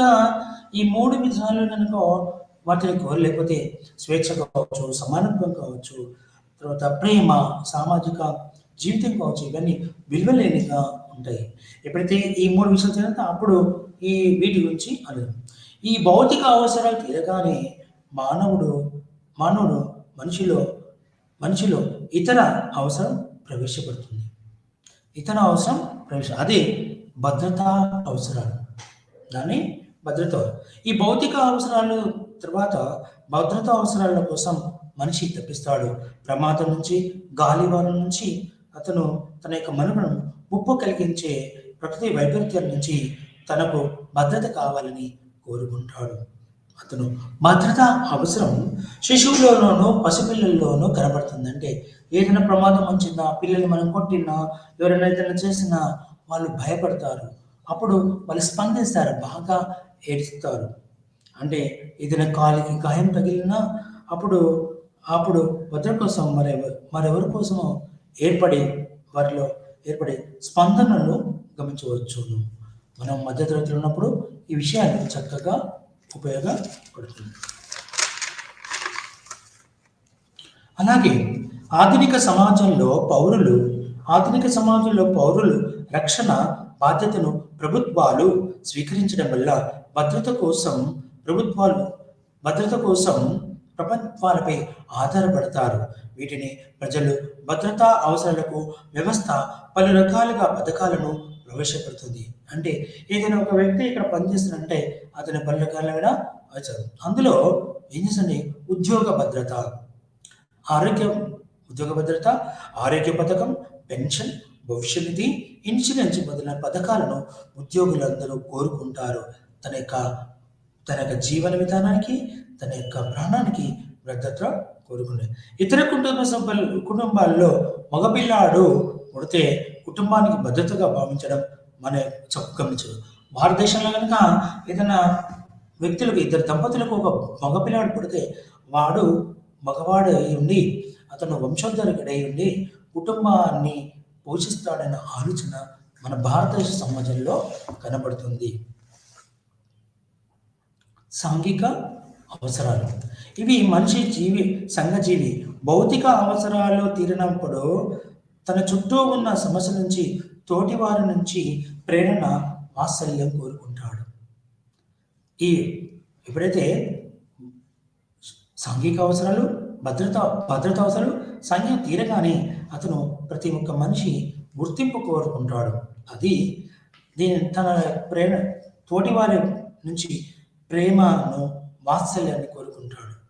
నన్ను అభిమానించాలి, నా గురించి అయ్యో పాపం ఏమైంది, ఎలా ఉన్నావు అనే వివిధ రకాలుగా అతను గుర్తింపు కోరుకుంటాడు. తనను కోరుకుని వారు ఉండాలని తప్పిస్తాడు. నన్ను కోరుకునే వాళ్ళు ఉండాలని తప్పిస్తాడు. ఎవరికి జీవితం గడపలేడు కాబట్టి సాంఘిక సంబంధాలు బాగా చేస్తాడు. ఏకాకి జీవితాన్ని గడపలేడు, ఒక్కడే ఉండలేడు. అతను సాంఘిక సంబంధాలను బాగా చేస్తాడు. ఒక కుటుంబ సభ్యులుగా లేకపోతే సమాజంలో ఉన్న వ్యక్తులతో ఏర్పాటు చేసుకుంటాడు. వ్యక్తి జీవితంలో వెళితే అతని తప్ప వేరే ఎవరికి అంతగా అర్థం కాడు. ఎవరైతే తనతో తోడుకుంటారో, ఎవరైతే తను అభిమానిస్తాడో వాళ్ళతోనే తన సాధక పాతాలను చెప్పుకుంటాడు. అతను లేకపోతే నా జీవితం వ్యర్థం అన్నంత విధిగా తప్పిస్తాడు. ఈ అవసరం తీరని వ్యక్తులకు దీన్ని తీర్చిన వారు ఆప్తులుగా, ఆపత్పాలు. ఎవరో లేరు, ఎవరో ఒకరు వచ్చి తన సమస్య తన ఆప్తులుగా, తనకు ఆపదలో ఆదుకున్నాడు, ఆపత్పాలుగా తన యొక్క మనసును నుండి వచ్చిన భావాన్ని తెలియజేస్తాడు. మానవ ప్రవర్తన చైతన్యవంతంగా, అచేతనంగా ఈ యొక్క అవసరాలను ప్రభావితం చేస్తాయి. ఇక గుర్తింపు అవసరాలు. 4వది గుర్తింపు అవసరాలు. అంటే మానవులు సమాజం నుంచి, తాను పనిచేస్తున్న స్థలం నుంచి, కుటుంబం నుంచి, సన్నిహితుల నుంచి గుర్తింపు పొందుతాడు. ఎక్కడికి పనిచేస్తున్నామో, ఏదైతే వేస్తున్నామో రికగ్నిషన్ లేదంటాడు. అరే నేను ఎంత పనిచేసినా నా సొంత వాళ్ళు ఎవరు నన్ను గుర్తించట్లేదు అంటారు. ఇది చాలా ముఖ్యమైనది. మనిషి ఎప్పుడైతే గుర్తింపు కోరుకుంటాడో ఆ గుర్తింపులో ఆత్మాభిమానం, ఆత్మ గౌరవం లాంటి వ్యక్తులు అవసరంగా కనిపిస్తారు. నేటి సమాజంలో మనమంటాం అతను ఆత్మాభిమానం గల వ్యక్తి, అతనికి ఆత్మగౌరవం ఎక్కువ అని అంటాం. ఆత్మగౌరవం అంటే ఎవరైనా హింసించినా, ఎవరైనా చేసినా, ఎవరైనా కోపడినా వారికి ఆత్మభిన్నంగా ఫీల్ అవుతాడు. నేనే తప్పు చేయకుండా నన్ను వాళ్ళు ఎందుకు శిక్షించారు అనే విషయాన్ని తెలియజేస్తుంది. అవసరాలు సాధించాలనే అవసరం, గుర్తింపు పొందాలనే అవసరం 2 రకాలుగా ఉంటుంది. అందులో ఇతరుల మీద ఆధారపడకుండా తన శక్తిపై ఆధారపడాల్సి ఉంటుంది. ఇతరులు ఎవరైనా ఏ వ్యక్తులపైనా కానీ ఇతరుల మీద ఆధారపడడం తన స్వశక్తి పైన ఆధారపడి పనిచేస్తే అది రెండింతల లాభాన్ని అందిస్తూ ఉంది. ఇది ఇతరుల నుంచి గౌరవాన్ని పొందాలని చేస్తాడు. ప్రతి ఒక్కరు కూడా నన్ను గౌరవించాలి, సమాజంలో గౌరవ ప్రతిష్టలు కోరుకోవడం, ఇతరుల దృష్టిని ఆకర్షించడానికి అందరూ నన్నే చూడాలి, అందరూ తన్నే చూడాలని చూస్తాడు.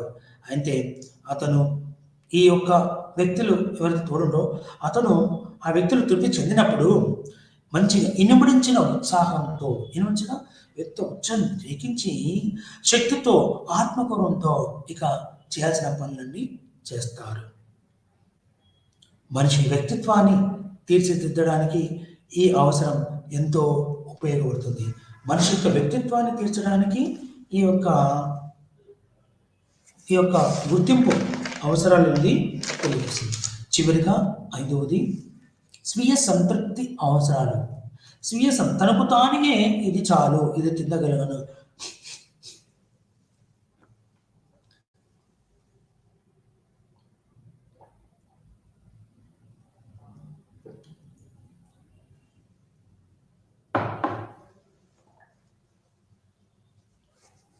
స్వీయ సంతృప్తి అవసరాలు ఇది అతి ఉన్నతమైనది.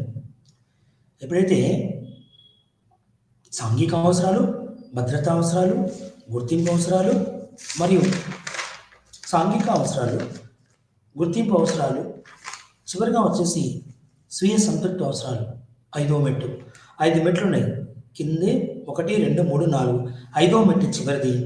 స్వీయ సంతృప్తి అవసరాలలో అత్యున్నతమైన మెట్టుపై ఉంటున్నాం.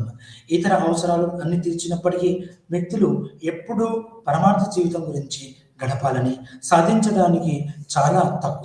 తక్కువ అని, సాధించాల్సింది ఉన్నతంగా ఉంటుందని, సాధించాల్సింది తక్కువ, చేయవలసింది చాలా ఎక్కువ, సాధించింది తక్కువ అని, చేయవలసింది ఎక్కువగా అనే భావన వ్యక్తులపై ఉంటుంది. తమకు ఇష్టమైన రంగాల్లో ప్రత్యేకత సాధించాలని అనేది వీరి యొక్క భావన. చివరికి వచ్చేసి ప్రస్తుతం నేను ఒక లెక్చర్ని అని నాను ఈ ఉద్యోగం ఒక లెక్చర్గా ఉన్న ఉద్యోగంలో నేను ఒక మంచి ప్రొఫెసర్ కావాలన్నది ఒక స్వీయ సంతృప్తి అవసరం నాది. తమకు ఇష్టమైన రంగంలో ఈ అవసరం వ్యక్తులందరిలో ఒకే రకం ఉండదు.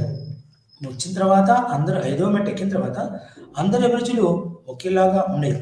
ఒకరు మంచి అధ్యాపకుడు అయితే, ఒక వ్యక్తి నేనున్నాను ఒక మంచి ప్రొఫెసర్, ఒక అధ్యాపకుడు అయితే, మరొకరు మంచి గాయకుడు కావాలి, మంచి క్రీడాకారుడు, మంచి వ్యాపారవేత్త కావాలనేది ఇవి స్వీయ సంతృప్తి అవసరం చివరి దానిలో ఉంది. మిగతా అవసరాలన్నీ తీరన్న వారిలో ఈ స్వీయ సంతృప్తి అవసరాలు తలెత్తుతాయి. మిగతా చూసినట్లా స్వీయ సంతృప్తి అవసరాలు మనకు తెలియజేయబడుతుంది.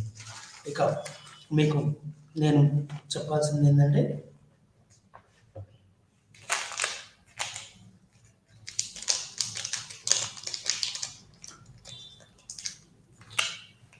XY సిద్ధాంతం. డగ్లస్ మ్యాక్గ్రే.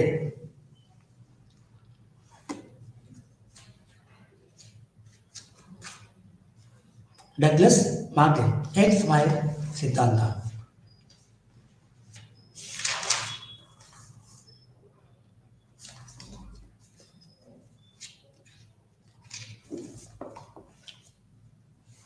నిర్వహణకు సంబంధించి డగ్లస్ మ్యాక్గ్రెగర్ XY సిద్ధాంతం. ఇతను నిర్వహణకు ఒక వృత్తిగా స్వీకరించడం, నిర్వహణ అనేది ఒక వృత్తిగా స్వీకరించిన వాడు ఎప్పుడు గుర్తుంచిన పేరు డగ్లస్ మ్యాక్గ్రెగర్. నిర్వహణ శాస్త్రానికి అతను చేసిన విశిష్ట కృషి ఇందుకు ప్రధాన కారణం. సాంప్రదాయ దృక్పథం నుంచి మానవ స్వభావం, ప్రవర్తన, నియంత్రణలకు సంబంధించి రూపొందించిన సైద్ధాంతిక ప్రాతిపదికగా ఇతను చెప్పవచ్చు. అయితే ఇక్కడ X సిద్ధాంతం ఏమి వివరిస్తుందో సంక్షిప్తంగా తెలుసు. X సిద్ధాంతం నిర్బంధ బల ప్రయోగ చర్య.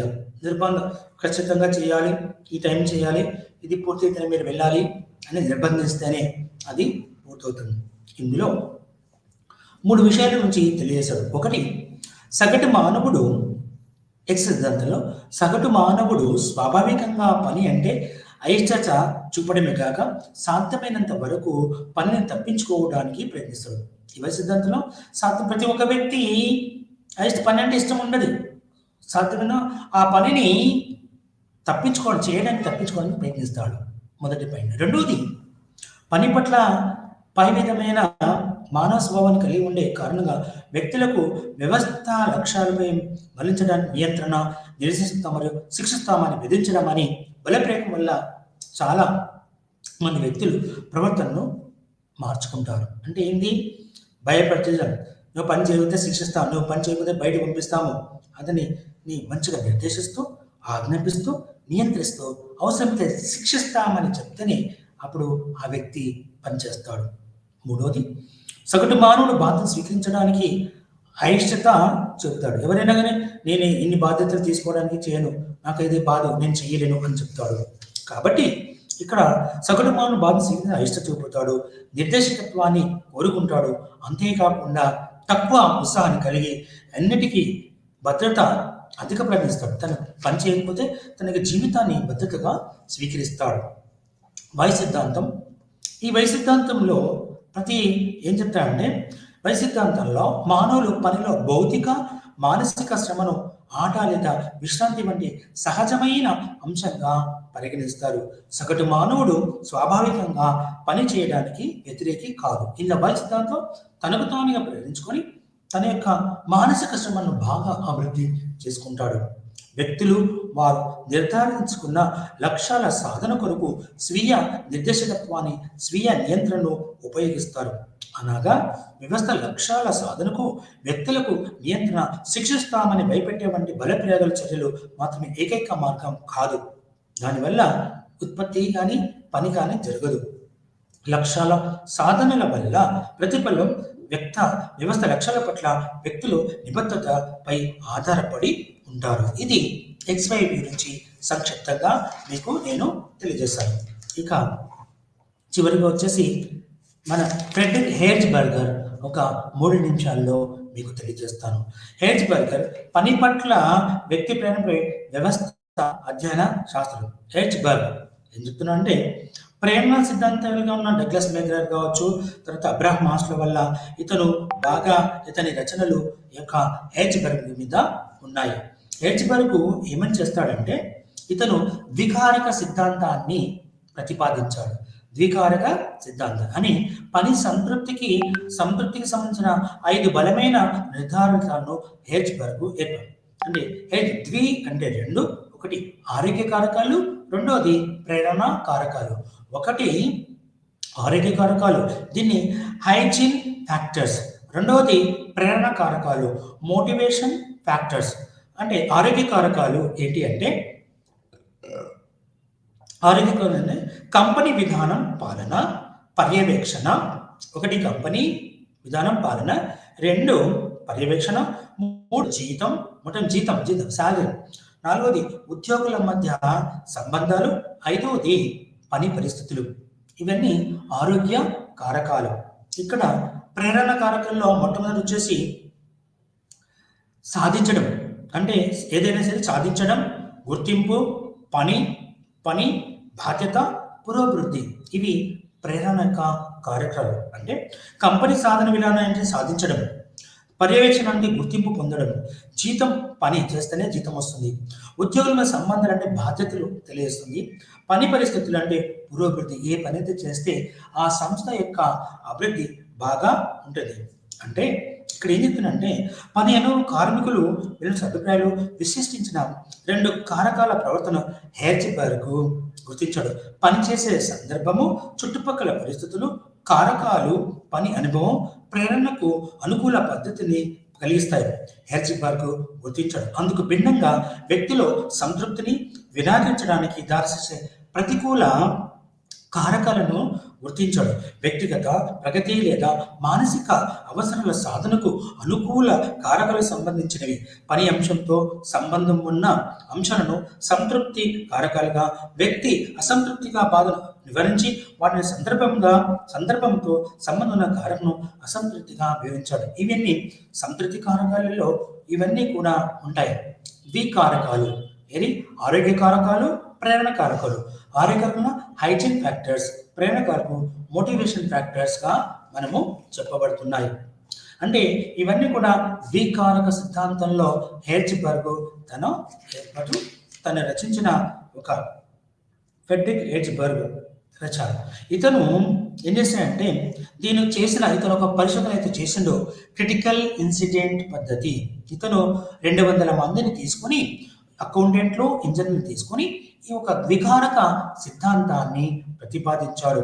ప్రేరణ ఆరోగ్య కారకాల సిద్ధాంతాన్ని మీకు ఇప్పటికు సంక్షిప్తంగా నేను మీకు వివరించాను. అంటే ఇతను చూసిన తర్వాత హెర్జ్బర్గ్ ప్రేరణ ఆరోగ్య కారకాలు సిద్ధాంతాన్ని అభివృద్ధిపరిచి, ఇది work and nature of man, the motivation to work అనే 2 పుస్తకాలు వాళ్ళలో హెర్జ్బర్గ్ తన యొక్క అధ్యయనాలను తెలియజేశాడు. దీన్ని ద్వికారక సిద్ధాంతంగా చెప్పవచ్చు. అంటే ఇతను సుమారుగా 200 మందిని తీసుకొని, అందులో ఎవరున్నారు? అకౌంటెంట్లు, ఇంజనీర్లు, వీళ్ళు ఏర్పరిచి వాళ్ళని ఏమంటే మీరు అతి మంచి పని ఏం చేస్తారు, అతి చెడ్డ పని ఏం చేస్తారు అనే విధానం ద్వారా వాళ్ళని పరీక్ష చేశాడు. దాన్ని క్రిటికల్ ఇన్సిడెంట్ పద్ధతి ద్వారా ద్వికారక సిద్ధాంతాన్ని ఇతను ప్రతిపాదించాడు. కాబట్టి ఈ ద్వికారక సిద్ధాంతాల్లో వ్యవస్థ నిర్వహణ, ఏదైనా వ్యవస్థ సమస్యను ఎదుర్కొన్నప్పుడు వేతనాన్ని పెంచడం, అధిక ప్రయోజనాలు కల్పించడం, పని పరిస్థితులను అభివృద్ధిపరచడం వంటి సాధారణ చర్యల పట్ల పరిష్కారానికి ప్రయత్నించవచ్చని హెర్జ్బర్గ్ తన విధానంలో తెలియజేశాడు. ఇక హెర్జ్బర్గ్ ఏం చేస్తాడంటే తన యొక్క విధానాల రూపకల్పనలో వ్యవస్థలో ఈ రెండు కారకాలు పరస్పరం ఆధారపడగా స్వేచ్ఛ వెలువస్తాయి. వ్యక్తుల యొక్క మనోభావాలలో అసంతృప్తి కారకాలు స్వల్పకాలిక మార్పులు ప్రవేశపెడితే, సంతృప్తి కారకాలు దీర్ఘకాలిక మార్పులను ప్రవేశపెడతాయని హెర్జ్బర్గ్ తెలియజేశాడు. అయితే ఈ యొక్క హెర్జ్బర్గ్ తన ఆ ప్రేరణ ఆరోగ్య కారకాల్లో ఒక విషయం చెప్పి ముగిస్తాడు. పని సంతృప్తి దోహదపడే కారకాలను పని అసంతృప్తి దారితీసే కారకాల కన్నా ప్రత్యేకమైన కాకుండా నిర్దిష్టమైన పనిని నెరవేర్చడం వ్యక్తి పెరుగుదలకు దారి తీస్తుందని చెప్తున్నాను. ఒక పని చేయడానికి ఉన్నప్పుడే నెరవేర్చడానికి వీలు కలుగుతుంది. ఆరోగ్య కారకాలు పనితో సంబంధాన్ని కలిగి ఉంటాయి అని చెప్పబడుతుంది. అంటే ప్రేరణ ఆరోగ్య కారకాలు కోరికిన వారు ఏం చేశారంటే ప్రేరణ ఆరోగ్య కారకాల ప్రాముఖ్యత వివరించిన తర్వాత వాటి యొక్క ఆధారంగా వ్యవస్థల్లో పనిచేసే వ్యక్తులను 2 సమూహాలుగా హెర్జ్బర్గ్ ఏర్పాటు చేసి ఆరోగ్య కారకాలను కనుగొనే వారిని సమూహంగాను, ప్రేరణ కారకాలను కనుగొనే సమూహాలుగా ఏర్పాటు చేసి తన యొక్క ప్రేయర్స్ని ఏర్పాటు చేశారు. అందులో 2 చెప్పేసి చెప్తాను. ఏమంటారంటే ఇక్కడ ఆరోగ్య కారకాలు కోరుకునేవారు, ప్రేరణ కారకాలు కోరుకునేవారు ఎలా ఉంటారంటే పరిసరాల స్వభావాన్ని ప్రవేశపెట్టేయడం జరుగుతుంది. మొదటి దాంట్లో ఆరోగ్య పరిసరాల స్వభావాన్ని బట్టి ప్రేరేపించబడుతుంది. ప్రేరణ కారకాలు కోరుకున్న వారు పని స్వభావాన్ని ప్రేరేపించే దాన్ని కోరుకుంటారు. జీతం, ఉద్యోగ భద్రత, తోటి ఉద్యోగులు లాంటి పని సందర్భాలను సంతృప్తి పరచడానికి ఆరోగ్య కారకులైతే, ప్రేరణ కారకాల్లో ఆరోగ్య కారకులను అంతగా పట్టించుకోరు. ఇక్కడ ఆరోగ్య కారకాలలో మొదట మెరుగుదల చూపి అతి సంతృప్తిని మెరుగుపరుస్తుంది. ఆరోగ్య కారకాలు పెరుగుదల గురించి అంతగా పట్టించుకోరు. సంతృప్తి ఎంతో కాలం నిలవదు. ఏదైనా సంతృప్తి ఎంతో కాలం నిలవరదు. ఎక్కడ ఏదైనా ఆరోగ్య కారకాలు కావచ్చు, మరియు ప్రేరణ కారకాల్లో కావచ్చు. చేస్తున్న పనిలో నాణ్యత ఎక్కువగా క్రమబద్ధపరుస్తుంది. చేస్తున్న పని నుంచి సంతోషము. చివరిగా తెలివి ఉండడం ద్వారా పనిలో విజయాన్ని సాధించవచ్చు. తెలివి ఉండడం ద్వారా పనిలో విజయాన్ని సాధించవచ్చు, అధికంగా సాధించేవాడు కావచ్చు. ఇది ఇంతటితో నేను నేను తన యొక్క వ్యవస్థ, సామాజిక, మానసిక విధానం గురించి నీకు వివరించాను. నమస్కారం.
Good afternoon, everyone. So, schools of thought of philosophy, educational philosophy.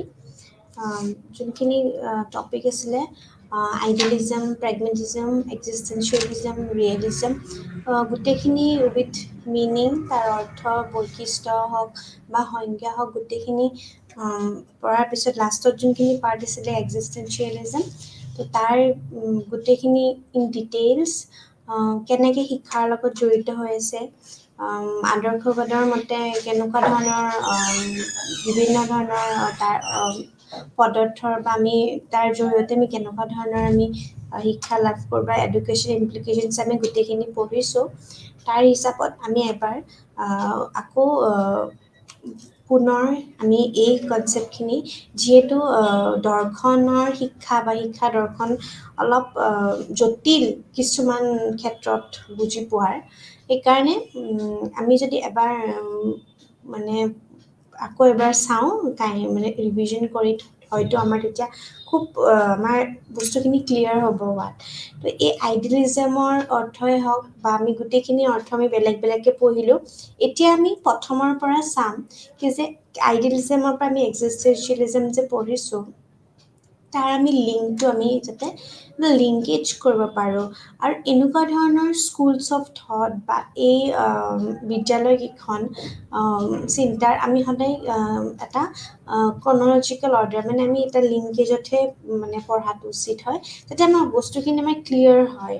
তো প্ৰথম আমি যেতিয়া আইডিয়েলিজম পঢ়িছিলোঁ, তো আদৰ্শবাদৰ মতে কিছু আমি আইডিয়েলিজম বুলি ক'লে সদায় আমি অৰ্থাৎ আগতে আমি কিছুমান বিষয়ৰ ওপৰত বা এনেদৰে আদৰ্শবাদৰ কিছুমান অৰ্থ হৈছে, যেনেকৈ আমি অস্বীকাৰ কৰোঁ যে পৃথিৱীৰ মনত বা এক মহান যন্ত্ৰ, যাক কেৱল পদাৰ্থ বা প্ৰণালী বা শক্তি বুলিয়ে ব্যাখ্যা কৰিব আমি পাৰোঁ। তাৰ লগতে আদৰ্শবাদৰ হৈছে খুব বিভিন্ন ধৰণৰ বিশ্বৰ দৃষ্টিভংগী বা অধিবিজ্ঞান, যিয়ে ধাৰণা কৰে যে আমাৰ মৌলিক যিমানখিনি বাস্তৱতা আছে, যেনেকৈ আমাৰ মন, ধাৰণা, চিন্তা বা এনেকুৱা ধৰণৰ কিছুমান আমাৰ নিজৰ সৈতে আমাৰ যিমানবিলাক আমি উৎপট ভাৱ কৰোঁ, তাৰ লগত এটা সম্পৰ্কিত হৈ আছে।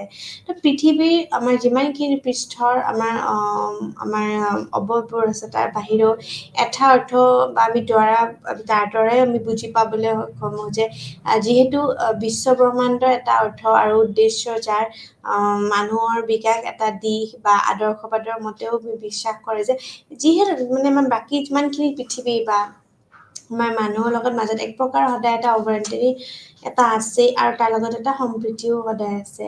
ঠিক তেনেকৈ আমাৰ আত্মাত সৰ্বাধিক হৈছে আমি যেতিয়া আমি গভীৰ প্ৰকৃতি বা আমাৰ মানুহৰ যিহেতু আমাৰ বিশ্ব ব্ৰহ্মাণ্ডৰ ঘৰত আমাৰ যিমান আমি ঘৰত আছে, আৰু এজন আমাৰ সদায় পৰকীয়া বা আমি কেৱল সুযোগীয় প্ৰাণী বুলিয়ে নহয়, কিয়নো আমাৰ বিশ্ব ব্ৰহ্মাণ্ডৰ কিছু অৰ্থত আমি সদায় আমি যেতিয়া যুক্তি সংগতত পঢ়োঁ, তেতিয়া আমাৰ সদায় আধ্যাত্মিক বা ব্যৱস্থাবাদী আমাৰ মানুহৰ খালি সত্যতাই বা ভাল বা আমি সুন্দৰ কিছুমান আমাৰ সন্ধানত আমাৰ প্ৰতিপালিতও হৈ লগত যায়।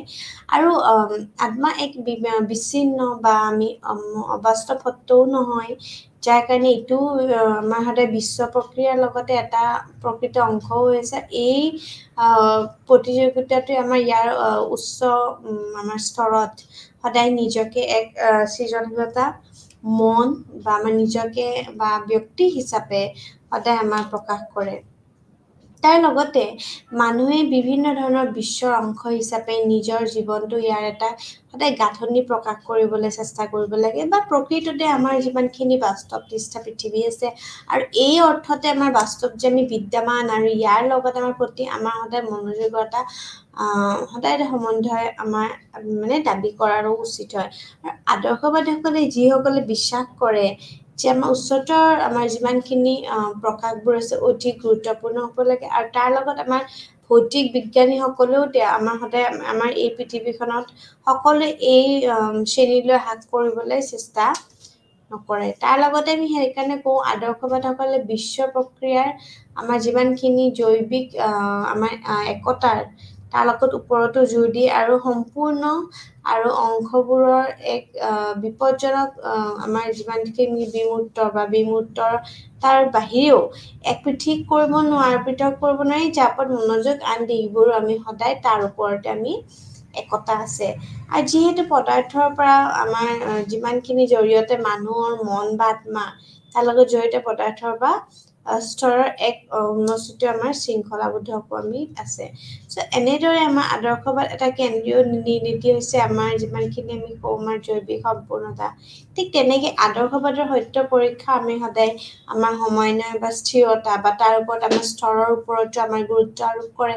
আৰু যিয়ে সত্য বুলি আমাৰ স্বীকাৰ কৰে যে বিচাৰৰ সৈতে একমত নিমিলিলেও তেওঁলোকৰ সদায় সঁচা বুলি বিশ্বাস কৰিব পাৰে। আৰু ঠিক তেনেকে ধৰণৰ প্লেটয়ো ধাৰণাত তন্মুখত কৰি আদৰ্শবাদৰ হৈ জন্ম হৈছে। আৰু এই প্লেটৰ আইডিয়েলিজম আৰু এই আমাৰ মতবাদ অনুসৰি আমি চূড়ান্ত আমি যাক অধ্যপিতা হৈছে ধাৰণা। ঠিক তেনেকে আমি এনেদৰে প্ৰকৃতি শব্দটো হৈছে আদৰ্শবাদ, কিন্তু উচ্চাৰণ আমি যেতিয়া সুবিধাৰ মতে মই আখৰটো যোগ কৰিবলৈ আমি ইয়াক আদৰ্শবাদ বুলিও কোৱা আমি সদায় মানে কওঁ। ঠিক এনেকুৱা ধৰণৰ এই দাৰ্শনিকৰ মতবাদ হিচাপে আমি ক'ব পাৰোঁ যে আদৰ্শবাদে সদায় ভৌতিক আমাৰ বস্তুতকৈ ধাৰণা অনুভূতি আদৰ্শক আমাৰ অধিক গুৰুত্বপূৰ্ণ বুলিও আমি স্বীকৃতি দিয়ে। আৰু ই সময়ত গুৰুত্ব দিয়ে যে মানৱ বিকাশৰ আমাৰ নৈতিকতা আৰু আমাৰ যিমানখিনি আধ্যাত্মিক মূল্যবোধ আছে তাৰ লগতে আমাৰ অনুসৰি আমি হ'ব লাগে যে তেওঁ এটা বৈচিত্ৰ্যৰ মাজত, ঠিক আছে, বৈচিত্ৰ্যৰ মাজত আমাৰ ভৌতিক পৃথিৱীখনৰ আধ্যাত্মিক পৃথিৱী অধিক গুৰুত্বপূৰ্ণও তাৰ লগত আমি দেখিব পাৰোঁ। আৰু ইয়াৰ মুখ্য কাৰণটো হৈছে যে আমি পৃথিৱী আমাৰ যেতিয়া ভৌতিক পৃথিৱীখনলৈ আমাৰ ধৈৰ্য্য বা নশ্বৰ হয় আৰু ইয়াকে আমি সদায় অসত্য আৰু পৌৰাণিক কাহিনী বুলি আমি কওঁ। ঠিক ইয়াৰ বিপৰীতে আমি আধ্যাত্মিক পৃথিৱী হৈছে ধাৰণা আৰু আমি অনুভূতি আদৰ্শৰ এক পৃথিৱী হয় য'ত জ্ঞান মন আৰু আমাৰ আত্মাৰ বিভিন্ন ধৰণৰ বাস্তৱতা আমাৰ প্ৰকাশ কৰে। আৰু এনেদৰে আদৰ্শবাদে আমাক সদায় অনুসৰি কেৱল আধ্যাত্মিক পৃথিৱীখনে আমি বাস্তৱৰ সাৰাংশ যি আধ্যাত্মিক অমৰ আৰু সঁচা হয়। ঠিক তেনেকেই আমি আধ্যাত্মিক জগত বা আমাৰ আধ্যাত্মিক মূল্যধাৰা আমাৰ বাহিৰেও আন একো যেন আমাৰ অমৰ আৰু সঁচা নহয়। ঠিক তেনেদৰে প্ৰাকৃতিক আৰু বৈজ্ঞানিক আমাৰ যিমানখিনি অধিক গুৰুত্বপূৰ্ণ বুলি আমি স্বীকৃতি দিয়া আদৰ্শবাদেও মানুহ আৰু তেওঁৰ মনৰ অধ্যয়নৰ ওপৰত গুৰুত্ব সদায় আৰোপ কৰি আহিছে। ঠিক তেনেকে আদৰ্শবাদৰ অনুসৰি মানুহৰ আমাৰ অপৰিহাৰ্য আমাৰ প্ৰকৃতি আৰু তাৰ লগতে আধ্যাত্মিক যি মানসিক ধৰ্মীয় নান্দনিক ক্ষেত্ৰত প্ৰকাশ কৰা পায়। ঠিক তেনেকে আমি জীৱ জন্তুবোৰ এই বহুমুখী আমি যিমানখিনি আমাৰ অভিব্যক্তবোৰৰ বাবে আমাৰ অসক্ষম হৈ যায়। ঠিক তেনেকে সেয়েহে মানুহৰ জীৱনৰ প্ৰাণীৰ জীৱনতকৈ বহুত উন্নত হয়। আৰু আদৰ্শবাদে ইয়াৰ আমাৰ মানুহৰ আধ্যাত্মিক গুৰুত্ব দিয়ে, কিয়নো ই উচ্চ আধ্যাত্মিক আৰু সমৃদ্ধি কৰি লগতে আমাৰ বিভিন্ন ধৰণৰ বুদ্ধিমত্তা আৰু আমাক বৈষম্যই প্ৰমাণ কৰে। আমি যদি কওঁ চমুকৈ তেনে ক'ব পাৰোঁ আদৰ্শবাদ সদায় নিজকে আধ্যাত্মিকৰ সৈতে পৰিচয় দিয়ে, চূড়ান্ত আত্মাৰ শক্তি দিয়ে, যি সমগ্ৰ বিয়পি পৰাত সহায় কৰে আৰু আহিবলগীয়া সকলো সময়ত আমাৰ পুণ্য মংগলময় আৰু মহানতাৰ দ্বাৰা আমাক সদায় জ্বলাই ৰাখে। ঘৰত আমি সঠিকভাৱে মন্তব্য কৰিছোঁ যে শিক্ষাৰ এক আদৰ্শবাদী দৰ্শন হয়, তেনেহ'লে মানুহে সদায় নিজকে মানসিকভাৱে ব্ৰহ্মাণ্ডৰ এক অবিভাজ্য অংশ হিচাপেও আমি ক'ব পাৰোঁ, যাক বিচাৰি পাবলৈ আমাৰ বিৱৰণ হৈ পৰে। আমি যেতিয়া আইডিয়েলিজমৰ আমি ডেফিনিশ্যনছ পঢ়িছোঁ তেতিয়া আমি ক'ব পাৰোঁ বিভিন্ন ধৰণৰ টি.এম. দত্ত বা জি.এছ. ৰুছো বা প্লেটো এনেকুৱা বিভিন্ন ধৰণৰ দাৰ্শনিকসমূহে আদৰ্শবাদৰ আমাৰ সংজ্ঞা দিছিলে। তাৰ ভিতৰত কেইটামান জনপ্ৰিয় আমাৰ সংজ্ঞা যি হৈছে আদৰ্শবাদৰ ধাৰণা হৈছে চূড়ান্ত বাস্তৱতা আৰু বাস্তৱতা হৈছে আধ্যাত্মিকতাবাদ, আৰু তাকে আমি ডি.এম. দত্তই কৈছিলে। ঠিক তেনেকে আদৰ্শবাদী দৰ্শনে বহুতো আৰু বিভিন্ন ৰূপ লয়, যেনেকে কিন্তু এই সকলোতকে আমি অন্তৰ্হীনত আমাৰ কাৰ হৈছিলে আমাৰ পষ্টিউলেট হৈছে যে মন বা আমাৰ যিমানখিনি আমাৰ আত্মা আছে তাৰ লগত পৃথিৱীৰ প্ৰয়োজনীয়তা বস্তু যেনে প্ৰকৃতিৰ বাস্তৱতা এক মানসিক চৰিত্ৰ, এইখিনিকে আমি আইডিয়েলিজম বুলি কৈছে।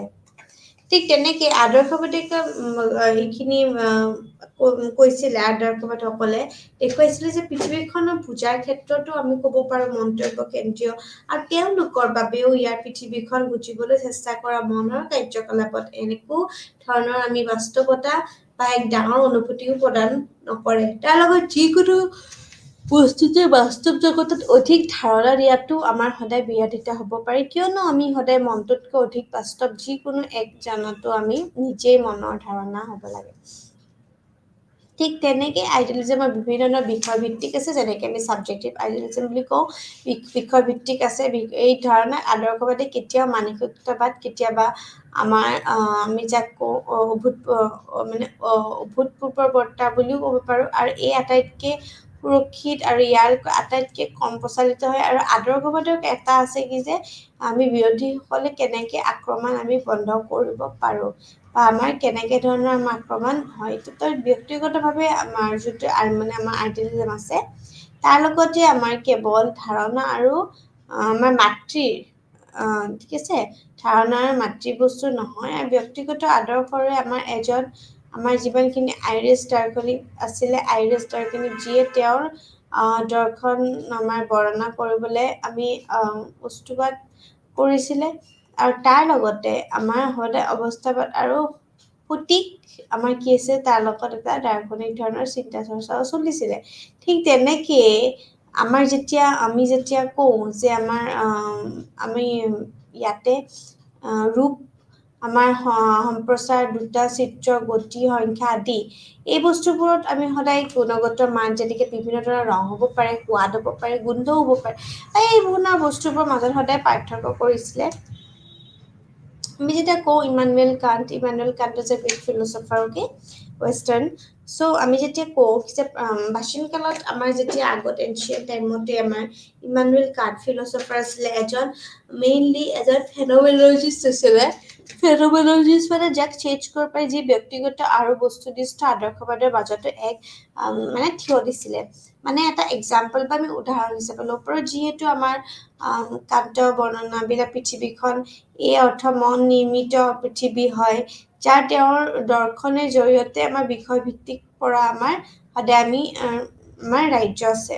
ঠিক তেনেকৈ ব্যক্তিগত আমাৰ যিমানখিনি ৰাজ্যবোৰৰ অভাৱখিনিও তাৰ ক্ষেত্ৰত আৰু বা জড়িত হয়। ৰাজ্যৰ আমাৰ হয়তো মানুহৰ সম্পৰ্ক আমাৰ প্ৰাপ্তবয় বা প্ৰকৃতিৰ মাজতো পৃথিৱীৰ পৰা অনুভৱ থকাটো আমি ক'ব পাৰোঁ যে উপায় যদি আছে, তেতিয়াহ'লে আমি কৰিব লাগে সেই ধাৰণাটো তাৰ লগত ৰস বুলি আমি ধাৰণা বুলিও আমি ক'ব পাৰোঁ। ঠিক তেনেকেই আমি ক'ব পাৰোঁ যে আমাৰ বিভিন্ন ধৰণৰ আমাৰ চূড়ান্ত ব্যৱস্থা আছে। তো এনেকুৱা ধৰণৰ বস্তু কি যে বস্তুনিষ্ঠ আদৰ্শবাদৰ প্লেটৰ হৈছে, যাক আমি অবজেক্টিভ বুলি কওঁ। ঠিক তেনেকৈ তাৰ জৰিয়তে আমি ক'ব পাৰোঁ যে আমাৰ যিমানখিনি সময়ামিক দাৰ্শনিকসকলে আছে, সময়ৰ সলনি আমাৰ বদলি থাকে, তাৰ লগত আদৰ্শবাদসকলেও চৰম বিষয়বাদ বা মানসিকতাবাদ বা বিভিন্ন ধৰণৰ বাহ্যিক আমাৰ যোনখন পৃথিৱী আছে, তাৰ যিকোনো অৰ্থ মানৱ নিৰ্মিত বুলিও ধাৰণা কঢ়িয়াই আনিছে। ঠিক তেনেকেই আমি ক'ব পাৰোঁ যে বিভিন্ন ধৰণৰ আমাৰ থলুৱা খাদ্য সমাৰোহ বুলি যাক কয়, বা আমাৰ যিমানখিনি আমাৰ শৃংখলাবদ্ধ আছে, বা ঠিক আমাৰ মন আৰু ইয়াক সদায় জৈৱিক কৰাত আমাৰ সদায় মানে এটা ফিলচফি, এটা গ্ৰেড কৰিছে। আৰু একমত যে পৰম মনৰ যদি আমি ধাৰণা কৰোঁ, তেনে উদ্দেশ্যৰ কোনো ধৰণৰ দায়ী নহয়। ঠিক আছে, উদ্দেশ্যৰ বাবে আমি কেতিয়াও দায়ীও নকৰোঁ কাকো, যে আজি এইটো নহ'ল এইটো হয়, সেই বস্তুবোৰ আমাৰ নহয়। ঠিক আছে, ঠিক তেনেকেই আমি ব্যক্তিগত দৰ্শন মানে কি জানো, যেতিয়া আমি যেতিয়া বস্তুবোধ বা আমাৰ ব্যক্তিগতৰ কাৰণে আমি যান্ত্ৰিক বস্তুবোধ বা আমাৰ মানসিক আদৰ্শবাদ, আমাৰ দুয়োৰে বিৰুদ্ধে এক প্ৰতিবাদ হিচাপে আমি সদায় আত্মপ্ৰকাশ কৰা গৈছিলে। তাৰ লগতে আমাৰ ব্যক্তিত্বৰ তালিকাৰ বাবে মৌলিক আমাৰ যিমানখিনি বস্তু আছিলে, তাৰ লগতে আমাৰ নিৰ্মিত আছিলে চিন্তা বা নিৰ্দিষ্ট চিন্তা প্ৰক্ৰিয়াও নহয়, কিন্তু এজন ব্যক্তি যেতিয়া আত্ম বা চিন্তাবিদ হয়, তেতিয়া বাস্তৱতা হৈছে সদায় আমি সচেতন এটা ষ্টেজত থাকোঁ। আৰু তাৰ লগতে আত্মা হৈছে আমি সেই বস্তুটো সহ্য কৰিব নোৱাৰি, যাৰ জীৱিতভাৱে একক আৰু অসহ্য, আৰু যাক কেৱল মিছাৰ বিমূৰ্ততহে আমি বিভিন্ন ধৰণৰ আমি দাবী কালি কেৱল আমি প্ৰকাশ কৰিছিলোঁ। ঠিক তেনেকেই আমাৰ বিকাশ যাৰ ভিতৰত আছে, আমাৰ তাতে কি হ'ব, আমাৰ গেছ মানে আমি বিভিন্ন ধৰণৰ গেছ ৱৰ্কছ বা আমাৰ বিভিন্ন ধৰণৰ মানে অপেক্ষা আমি যেতিয়া আমাৰ এক্সাম নাই, ঠিক আছে, ঠিক তেনেকুৱা ধৰণৰ তত্ত্ব প্ৰস্তুত কৰা আৰু বিভিন্ন ধৰণৰ আমাৰ মানে আমি কেনেকৈ গুৰুত্ব দিব লাগে আমি বাৰ্ধিক সংস্কৃতি, ঠিক তেনেকেই আমি কি কৰিব লাগে, তেওঁলোকে স্থিতিটো সদায় সমৰ্থন আমাৰ যোগ কৰিছে ইয়াৰ লগতে। আমি যদি প্ৰিন্সিপালছ পঢ়োঁ তেতিয়া প্ৰিন্সিপাল সমগ্ৰ পৃথিৱীৰ দুটাই ৰূপ হৈছে আৰু আদৰ্শবাদৰ পৃথিৱীৰ দুটা ৰূপত বিশ্বাস কৰে যে আধ্যাত্মিক পৃথিৱী এখন হৈছে আধ্যাত্মিক আমি স্পিৰিচুৱেল ৱৰ্ল্ড বুলি কওঁ, এখন হৈছে ভৌতিক জগত। ভৌতিক জগত আদৰ্শবাদৰ মতে ভৌতিক জগতত আমি তুলনাত্মক আধ্যাত্মিক জগতত অধিক গুৰুত্ব দিয়ে আৰু তাৰ লগতে আমি তেওঁলোকে সদায় বিশ্বাস কৰে যে আধ্যাত্মিক পৃথিৱীখনে হৈছে আমাৰ বাস্তৱ আৰু চূড়ান্ত সত্য আৰু তাৰ লগতে আমি ক'ব পাৰোঁ যে মানৱ জীৱনৰ এক মুখ্য লক্ষ্যও হয়। আৰু গৃহৰ মতে হৈছে আদৰ্শবাদৰ মতে পৃথিৱীৰ আমাৰ যিমানখিনি শৃংখলা হৈছে মহাকাশ বা আমি চিৰন্তন আৰু আধ্যাত্মিক আমাৰ বাস্তৱতাৰ প্ৰকাশৰ বাবে আমাক সদায় গুৰুত্ব দিয়ে। ঠিক তেনেকেই ক'ব পাৰোঁ যে ধাৰণাবোৰ আমি সদায় বস্তুতকৈ অধিক গুৰুত্বপূৰ্ণ দিয়ে আৰু আদৰ্শবাদৰ মতেও হৈছে কি যে কেৱল ধাৰণাবোৰ জৰিয়তে মন বা আত্মাৰ জ্ঞান প্ৰাপ্ত কৰিলেই নহ'ব, কৰিব পাৰি, কিন্তু সেয়েহে আমি তেওঁলোকৰ যিমানখিনি আমাৰ বস্তু বা তেওঁলোকৰ যিমানখিনি আমাৰ ভৌতিক আমাৰ মানে এইখিনি আছে তালিকাখিনি তাৰ লগত আমি বিভিন্ন ধৰণৰ বাস্তৱতা আনহাতে বাস্তৱতা সোনকালে বা পিছত মৰি যায় তেনেকুৱা হয়। সেইটো কাৰণে আৰু ধাৰণাটো এইটোৱে গুৰুত্ব দিয়ে যে আমি এই ধাৰণাটোৱে সদায় আমাৰ কৃষ্ণৰ হেৰিটিয়ে প্ৰশংসা কৰে, ঠিক আছে। সেইটো ঠিক এনেকুৱা ধৰণৰ এই ধাৰণাটোৱে আমাক চূড়ান্ত আমাক গুৰুত্বপূৰ্ণ সেইবোৰ আমাৰ বৰংশ আমাৰ সাৰাংশ বা আমি ক'ব পাৰোঁ যে আৰ্কিটাইপ এনেকুৱা ধৰণৰ যিয়ে বিশ্বাস কৰে আৰু ঠিক তেনেকুৱাকৈ এই ধাৰণাবোৰ আমাৰ চিৰন্তন বা অপৰিৱৰ্তনশীল বুলি আমি ক'ব পাৰোঁ। ঠিক তেনেকৈ প্ৰকৃতিৰ ওপৰত আমাৰ মানুহৰ গুৰুত্ব দিয়ে আৰু আইডিঅলজিষ্টসকলৰ বাবেও ঠিক তেনেকৈ কিন্তু মানুহ সদায় ভৌতিকৰ প্ৰকৃতি হয়, যিহেতু আমি লাষ্ট ক্লাছত আমি পঢ়িছোৱেই কি যে ইয়াৰ কাৰণ হৈছে কি যে মানুহৰ ভৌতিক আমাৰ যিমানখিনি গুণ আছে বা আমাৰ মনোবৃদ্ধি বা আমাৰ আমাৰ যিমানখিনি অনুভূতি সম্বন্ধ আছে সেই আমি এইখিনি বস্তু আমি হয়তো আমি এইটো কৰিব লাগিব কি যে আমাৰ যিমানখিনি তেওঁ জীৱ জগতৰ দৰে আমাৰ পৰিৱেশ আছে তেনেকুৱাই নহয়, কিন্তু তেওঁ সমাজৰ নিজৰ ভাল আৰু কল্যাণখিনিৰ বাবেও সদায় প্ৰস্তুতি কৰি আহিছে। ঠিক তেনেকুৱাই সেইকাৰণে মই কওঁ যে চমুকৈ যে তেওঁৰ নিজৰ গুণৰ সুধছে মানে এই বস্তুখিনি কি যে আমি তেওঁ নিজৰ সদায় পৰিৱৰ্তন কৰে আৰু চমুকৈ তেওঁ নিজৰ পৃথিৱীখনত সৃষ্টি কৰে এই শৃংখলাবদ্ধতাৰ বাবে আমি যেতিয়া পৰিৱেশ হৈছে আমি মানুহৰ নিজৰ নিৰ্মাণৰ পৰিৱেশ বা মানুহৰ সৃষ্টিশীল কাৰ্যত আমি সদায় সেইটো তাত বনাওঁ, ঠিক আছে। তো ঠিক এনেকুৱা ধৰণৰ আমি ক'ব পাৰোঁ যে মানুহৰ আমাৰ সৃষ্টিসকলৰ আমাৰ যিখিনি চেষ্টা এই চেষ্টাখিনিৰ লগতে আমাৰ নিজৰ মনৰ পৰিৱেশ আৰু ই মানুহৰ সদায় সহায় কৰাত আমাক হেল্প কৰে। যেতিয়া আমি কওঁ আধ্যাত্মিক মূল্যবোধ বুলি তাৰ ওপৰত আমি বিশ্বাস কৰোঁ যে আধ্যাত্মিকসকলে সদায় মানে যে জীৱনৰ মুখ্য লক্ষ্য হৈছে আধ্যাত্মিক গুণ, ঠিক আধ্যাত্মিক মূল্যবোধ বুলি ক'ব পাৰোঁ আমি স্পিৰিচুৱেল আৰু যাক হৈছে আমি বিভিন্ন ধৰণৰ সত্য সুন্দৰম আৰু সত্যম শিৱমৰ সুন্দৰম এই আমি সদায় এস্থেটিক চেঞ্চটো জানো। এই আধ্যাত্মিক আমাৰ যিমানখিনি মূল্যবোধৰ আমাৰ উদ্যম আছে তাৰ লগত আমাৰ আছে আৰু এই ক্ষমতাবোৰৰে সম্পূৰ্ণ ব্যৱহাৰৰ দ্বাৰা মানুহে সদায় সৰ্বোচ্চ আধ্যাত্মিক মূল্যবোধ প্ৰাপ্ত কৰিব পাৰে আৰু তাৰ লগত এনেধৰণৰ এটা পইণ্ট এটা প্ৰকাশ কৰে যে মংগলময় সত্য আৰু সৌন্দৰ্যক নিজৰ ক্ষেত্ৰত থকা আৰু সম্পূৰ্ণভাৱে আকাংক্ষিত বুলিও আমি দিয়া হৈছে। ব্যক্তিত্বৰ বিকাশৰ গুৰুত্ব দিছে। এতিয়া ব্যক্তিত্ব বিকাশৰ গুৰুত্ব বুলি ক'লে আমি কি বুজো যে পাৰ্চনেলিটি ডেভেলপমেণ্ট, ঠিক আছে। এই পাৰ্চনেলিটি ডেভেলপমেণ্ট বুলি যেতিয়া কওঁ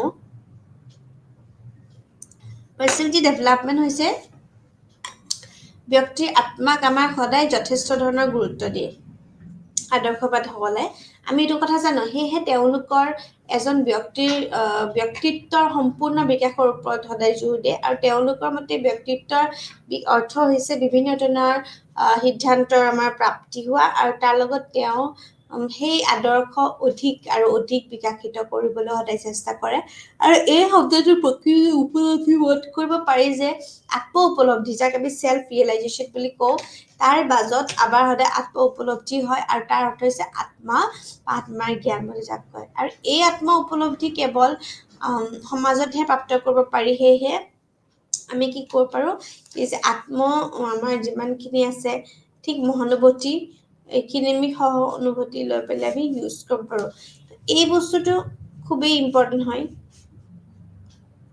এই বস্তুটো ঠিক আছে ঠিক এই যিমানখিনি জাতিৰ কোনো ধৰণৰ একো নাই ঠিক আছে ভিডিঅ' মানুহৰ মাজত কোনো ধৰণৰ এইবিলাক বস্তু আমাৰ ক'ব নোৱাৰোঁ বা আমি ৰাখিব নোৱাৰোঁ ঠিক আছে তো ঠিক এই আত্ম উপলব্ধিৰ সমাজতে আমি কি কৰিব লাগিব প্ৰাপ্ত কৰিব লাগিব আৰু এই আত্ম উপলব্ধিৰ বাবে আমি সামাজিক গুণগত বিকাশ বা বিভিন্ন ধৰণৰ প্ৰয়োজনীয় কিয়নো আৰু এই সকলোৰ মংগলৰ বাবে আমাৰ মহানুভূতিও হয় আৰু এই মহানুভূতি আমি সদায় আমি কি কৰিব লাগিব সহযোগিতাৰ বাবে আমি ৰূপত নিজকে প্ৰকাশ কৰিবলৈ সদায় জাতি ধৰ্ম বা লিংগ বা স্থিতি আদিৰ কাৰণে কোনো আমি ভিডিঅ' মানুহৰ মাজত কোনো মানে হেৰি নকৰোঁ আছে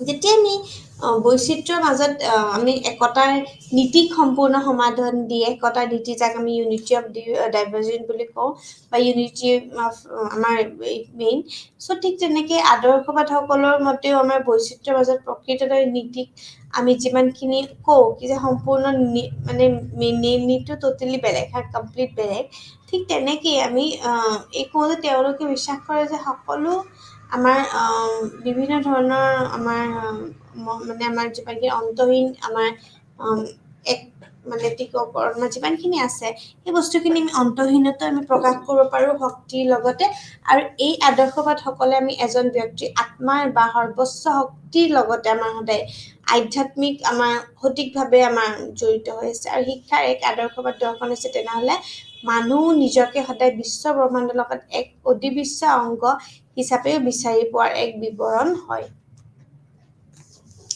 আৰু যেতিয়া আমি ইমপ্লিকেশ্যনছ বুলি কওঁ আমি ৰিয়েল লাইফত বা আমাৰ বাস্তৱতা জীৱনত আমি আধ্যাত্মিক আমি আইডিয়েলিজম আদৰ্শবাদ আমি আচলতে ক'ত ইউজ কৰিব পাৰোঁ যেনেকৈ মানুহ আমি বিভিন্ন ধৰণৰ বন্ধুত্বপূৰ্ণ আমি ব্ৰহ্মাণ্ডত বাস কৰে এখন ব্ৰহ্মাণ্ডত যদি আমি will make friends of different coming from different backgrounds and all so' ঠিক তেনেকৈ এই বিশ্ব ব্ৰহ্মাণ্ডখনতে য'ত প্ৰকৃততে সঁচা প্ৰকৃতি হৈছে তাতে আধ্যাত্মিক হ'ব পাৰে আৰু তাৰ লগত যদিও তেওঁ আমাৰ বিভিন্ন ধৰণৰ আধুনিক আধ্যাত্মমূলক আমাৰ বিজ্ঞানৰ ব্যাখ্যা কৰে তাৰ লগতে আমি ক'ব পাৰোঁ যে মেইনলি আমাৰ ইয়াৰ এই যোনটো মই কেপিটেল লেটাৰত মই মানে অকণ বল্ড কৰি হেৰি কৰিছোঁ চ' ঠিক তেনেকুৱাকৈ আমি ক'ব পাৰোঁ যে আমি এক আধ্যাত্মিক সত্য এই অৰ্থৰ তেওঁৰ মাজত এনেই ওলাই পৰিব কি যে মানে এনেকুৱা ধৰণৰ পদাৰ্থ লৈ হ্ৰাস কৰিব পাৰি এইবোৰৰ ওপৰত দিছে ঠিক তেনেকৈ আমি সম্পূৰ্ণ দুৰ্নীতিৰ মতবাদ কৰিব পাৰোঁ লগতে মানৱ প্ৰকৃতিৰ সকলো ধৰণৰ ব্যাখ্যা আমি মানে অশুভ বুলি ধাৰণাবোৰৰ প্ৰণালীত স্থানৰ বাহিৰত আছে ঠিক তেনেকৈ মানুহৰ সকলোবোৰ আমাৰ ব্যাখ্যা যিমানে আমাৰ সমানে বা আমাৰ অপচৰ্য হয় তাৰ লগত আমি সৰ্বোচ্চ সূত্ৰ আমি কেতিয়াও সূত্ৰ এটা বিচাৰি পাওঁ আৰু ঠিক তেনেকুৱাকৈ আদৰ্শবাদসকলে আমাৰ সদায় নীতিৰ ওপৰত গুৰুত্ব দিয়ে যদিয়ে ঈশ্বৰৰ পৃথিৱীৰ আমাৰ প্ৰক্ৰিয়াত আমাৰ অতিক্ৰম কৰিব পাৰে তথাপিও আমি কেতিয়াও মানে এই বস্তুখিনি আমি কৰিব নোৱাৰোঁ চ' আটাইতকৈ এই গুৰুত্ব মই যোনটো ক'লোঁ যোনখিনি ক'লোঁ আদৰ্শবাদৰ ঈশ্বৰত আমি সদায় আমাৰ যিমানখিনি মহাজাগতিক প্ৰক্ৰিয়া আছে তাৰ লগত আমি সদায় একে ধৰণৰ আমি সৃজনশীলতা আমি আত্মাৰ ওপৰতো গুৰুত্ব দিওঁ আদৰ্শবাদৰ মানুহৰ সামাজিক সম্পৰ্ক যেতিয়া আমি কওঁ কি যে মানুহৰ সামাজিক সম্পৰ্ক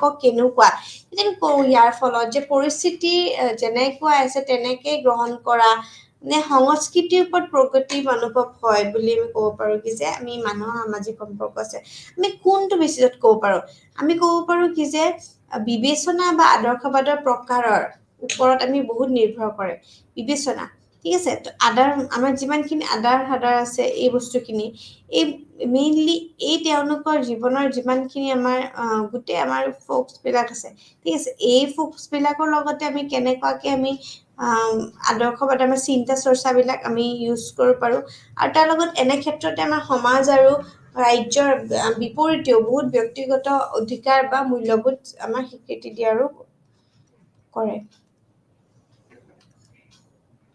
যেতিয়া আমি শিক্ষাত আইডিয়ালিজম পঢ়োঁ তেতিয়া আমি কওঁ যে প্লেটো ক'ব পাৰোঁ, কমিউনিষ্ট ক'ব পাৰোঁ, বেষ্টলজি ক'ব পাৰোঁ, ফ্ৰবেল ক'ব পাৰোঁ, হিটলাৰ আমি ক'ব পাৰোঁ, ইটালীৰ আমাৰ যিমানখিনি জিঅ'ভনি আছে, ঠিক আছে, বা আমাৰ ডেণ্টিল আমাৰ যিমানখিনি আছে, বিভিন্ন ধৰণৰ আমাৰ প্ৰগ্ৰেম কোঅৰ্ডিনেটৰ বা আমি টিপি নাম আছে, এনেকুৱা ধৰণৰ আছে।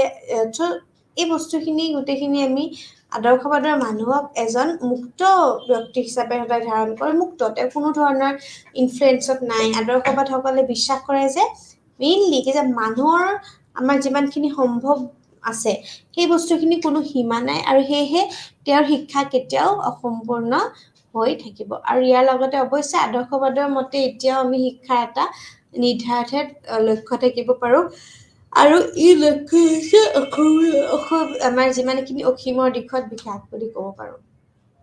ঠিক তেনেকৈ ব্যক্তিত্ব আত্মা উপলব্ধি বা চেষ্টা কৰাটো বুজায়। তাৰ লগত আদৰ্শবাদ অনুসাৰে আমি মানুহ হৈছে ঈশ্বৰৰ আটাইতকৈ ধুনীয়া সৃষ্টি, আৰু তাৰ লগত এইহে আদৰ্শবাদে আমাৰ সদায় কি কৰে, আমাৰ যিমানখিনি অধিবক্তাসকল আছে তাৰ লগত মানৱৰ ব্যক্তিৰ ওপৰত আমাৰ সদায় শ্ৰেষ্ঠ বুলি ক'ব পাৰোঁ, আৰু তাৰ লগতে জ্ঞানো আমাৰ অন্তৰ্ভুক্ত থাকে। সেয়েহে আদৰ্শবাদৰ মতে আমি ক'ব পাৰোঁ যে শিক্ষাৰ প্ৰথম লক্ষ্য হৈছে আমি আত্ম উপলব্ধি প্ৰাপ্ত নোহোৱালৈকে ব্যক্তিৰ আত্মা আৰু আৰু যিমানখিনি আদৰ্শবাদৰ দৰে আমাৰ আছে সেই বস্তুখিনি আমি সদায় ভাষাত, আৰু তাৰ লগত আমাৰ বিভিন্ন ধৰণৰ এই লক্ষ্য, আমাৰ যিমানখিনি লক্ষ্য আছে সেই ব্যক্তি বা তাৰ লগত আমাৰ যিমানখিনি আমাৰ উচ্চতা প্ৰকৃততে বা আমাৰ যিমানখিনি বাস্তৱিকতা আছে আমাৰ আত্মাৰ সৰ্বোচ্চে আমাৰ এইখিনি বস্তু সম্ভাৱনা সদায় প্ৰস্তুত কৰাৰ সম্ভাৱনা।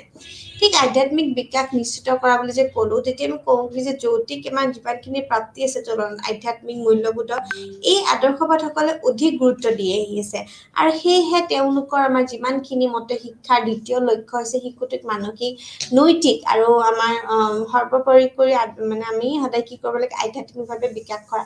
সেয়েহে আমি ক'ব পাৰোঁ যে শিক্ষকে সদায় শিশুটোক আমি কি কৰিব লাগে, আধ্যাত্মিকভাৱে বিকাশ কৰিবলৈ আমি সদায় শিক্ষাৰ আমি কি কৰিব লাগে, প্ৰয়োজন আয়োজন কৰা উচিত হয়। এতিয়া স্কুলৰ মতে শিক্ষাই ইয়াৰ কি হয়, সংস্কৃতিৰ জৰিয়তে আমাৰ যিমানখিনি আমাৰ মানৱ জাতিক আছিলে তাৰ আমাৰ আধ্যাত্মিক ক্ষেত্ৰতো আমাৰ কি হয়, অধিক আমাৰ পৰিমাণে প্ৰৱেশ কৰাৰ লগতে আমাৰ আধ্যাত্মিকো ক্ষেত্ৰতো সীমাবোৰৰ ওপৰত ডাঙৰ কৰিবলৈ আমি সদায় সক্ষম কৰিব লাগিব। ঠিক তেনেকৈ সত্য সৌন্দৰ্য মংগলময় বিকাশ কৰাৰ ওপৰত আমাৰ সদায় আদৰ্শবাদসকলে দাবী কৰে যে ব্যক্তিসকলৰ মাজত আধ্যাত্মিক মূল্যবোধ বিকশিত কৰিবৰ কাৰণে অবভিয়াছলি আমাৰ ওচৰত সৰ্বোচ্চ আমাৰ যিমানখিনি আদৰ্শৰ অনুসৰণ কৰা, যেনে সত্য সৌন্দৰ্য, এই বস্তুবিলাক আমি সদায় উপলব্ধি কৰিব লাগে, আৰু সিমানে আধ্যাত্মিকভাৱে বিকাশ হ'ব। আৰু তাৰ লগতে আমি সেয়েহে ক'ব পাৰোঁ যে শিকাই গোটেই পাৰাখিনি, ঠিক আছে, এই শিকোৱাৰ লগতে আমি উচিত যেনেকৈ আমাৰ আত্মউপলব্ধি আমাৰ যিমানখিনি কৰিব পাৰোঁ সেইখিনিৰ ওপৰতো আমি সমানে কি কৰোঁ, গুৰুত্ব দিওঁ। ঠিক তেনেকুৱাকৈ আমি ক'ব পাৰোঁ যে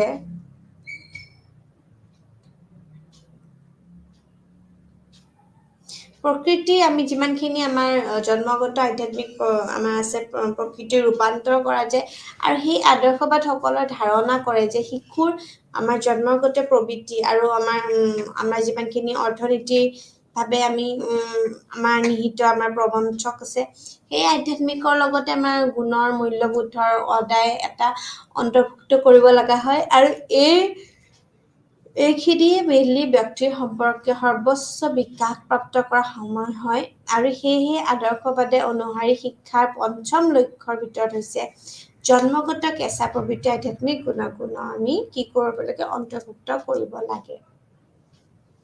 পবিত্ৰ জীৱনৰ বাবে প্ৰস্তুত কৰাটো বুজায়। আদৰ্শবাদসকলে সদায় ধৰি ৰাখিব লগা আমাৰ যিমানখিনি শিক্ষাই আছে এনে অৱস্থাত সদায় কি কৰিব লাগে, আমাক সৃষ্টি কৰিব লাগে, আৰু এনে এক পৰিৱেশ প্ৰদান কৰিব লাগে য'ত শিশুটোৱে মেইনলি আধ্যাত্মিক মূল্যবোধৰ বিকাশৰ ওপৰত সদায় অনুকূল গুৰুত্ব দিব পাৰে। আৰু ঠিক এনেকুৱা ধৰণৰকে আমাৰ আদৰ্শবাদ দৰ্শন অনুসৰি শিক্ষাৰ যথেষ্ট লক্ষ্য লগতে শিশুটো পবিত্ৰ জীৱনৰ বাবে প্ৰস্তুত কৰা, আৰু এই সন্দৰ্ভতে আমাৰ সদায় ফ্ৰবেলে সঠিকভাৱে এনেদৰে কৈছে যে শিক্ষাৰ উদ্দেশ্য হৈছে আমি এক বিশ্বাসী আমি কি কৰিব লাগে বৃত্ত ঠিক আছে এটা বিশ্বাসী আমি বিশুদ্ধ আমাৰ আমি যিমানখিনি কৰোঁ অলংঘনীয় আৰু সেয়েহে পবিত্ৰ জীৱনৰ বাবে উপলব্ধি কৰে শিকায় ঠিক তেনেকে বুদ্ধিমতাৰ লগত বা আমাৰ যিমানখিনি ভৌতিকতাৰ বিকাশৰ ওপৰত সেইখিনিৰ ওপৰতো গুৰুত্ব দিয়ে এতিয়া আমি যে কাৰিকুলাম চাওঁ কাৰিকুলামৰ লগতে আমি ক'ব পাৰোঁ যে শিক্ষাৰ্থী আমাৰ যিমানখিনি জৈৱিক আৰু সামাজিক আৱেগ আছে সিমানে বিকশিত কৰিব লাগে আৰু তেওঁৰ সদায় সুবিধা লগত হয় এতিয়া আমি চাওঁ কি যে আমাৰ যিমানখিনি আমাৰ আছে ঠিক আছে শিক্ষাৰ্থীৰ ব্যক্তিগত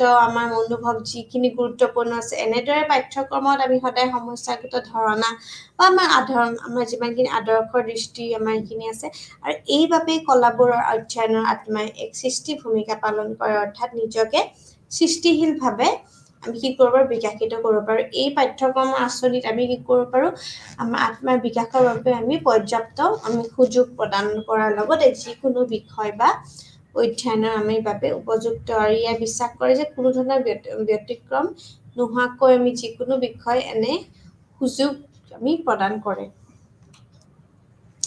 ঠিক তেনেকৈ ব্যক্তিগত মহানতাৰ সোৱাদ লয় আৰু এই বিশেষভাৱে আমি আদৰ্শবাদৰ আমাৰ কি হয় যে আমি তলত থকা আমাৰ যিমানখিনি স্বৰূপ আছে এজন আদৰ্শবাদৰ সাহিত্যৰ আমাৰ যিমানখিনি সাহিত্যৰ তলত থকা আমি কিতাপখনৰ আমি এই বস্তুখিনি আমি যদি চাওঁ আদৰ্শবাদৰ ভাবে যে য'ত মহানতা থাকে তাত সদায় বিকাশৰ এক সুকীয়া সম্ভাৱনা আছে সদায় মহানতা ইউ শুড বি ভেৰি হাম্বল ঠিক আছে আৰু এই আত্মবিকাশৰ লগতে আমি এটা কথা ক'ব পাৰোঁ যে আমাৰ যিমানখিনি ক্ষেত্ৰত এবাৰ আছে ঠিক তেনেকুৱাখিনি বিশেষভাৱে আগ্ৰহী হৈ মন কৰিবলগীয়া এইটোৱে বিষয় যে আমি বাছনিটো আদৰ্শবাদৰ জনে ব্যক্তিৰ ওপৰতে আমি গুৰুত্ব আৰোপ কৰে আৰু কেৱল বিষয়টোৰ আমি তুলনামূলকভাৱেহে আমি উপায় দিয়াত সদায় ট্ৰাই কৰোঁ চ' বিদ্যালয়খনৰ উদ্দেশ্য হ'বলগীয়া আমাৰ যিমানখিনি আমাৰ সত্যতাক প্ৰতিফলিত কৰাৰ লগতে আৰু এই পাঠ্যক্ৰমত ইমানেই বেছি সংগঠিত হ'ব লাগে যে ইয়াক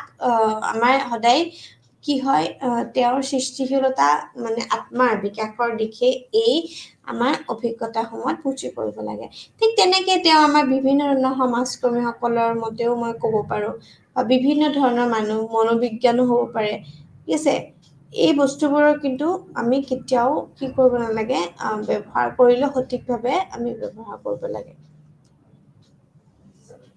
টিচাৰ বুলি ক'লে আদৰ্শবাদৰ মতে এজন শিক্ষক কেনেকুৱা হ'ব লাগে তেওঁ গুৰুত্বপূৰ্ণ ভূমিকা আছে আৰু তেওঁৰ লগতে শিক্ষক আৰু ছাত্ৰ হিচাপে শিশু ঠিক আছে তো এনেকুৱা ধৰণৰ আমি ক'ব পাৰোঁ যে কিন্তু আমাৰ আটাইতকৈ আমাৰ ইণ্টাৰেষ্টিং এইটোৱেই যে আধ্যাত্মিকসকলৰ আমাৰ অপৰিহাৰ্য যিমানখিনি আছে সেইখিনি পৰিমাণৰ বাবে আত্মজ্ঞান গতিশীলতা বা আমাৰ যিমানখিনি আমাৰ আধ্যাত্মিকতাৰ উপৰিও তাৰ লগতেও আমাৰ কি হয় আমি ইয়াতে গুণাগুণৰ আমি বিভিন্ন ধৰণৰ সম্পূৰ্ণভাৱে আমি পৰিপূৰ্ণ কৰিব পাৰোঁ ঠিক তেনেকুৱাকৈ আমি ক'ব পাৰোঁ যে টিচাৰৰ লগত এনেকৈ জড়িত হৈছে আৰু আমি যেতিয়া নেক্সট পঢ়িম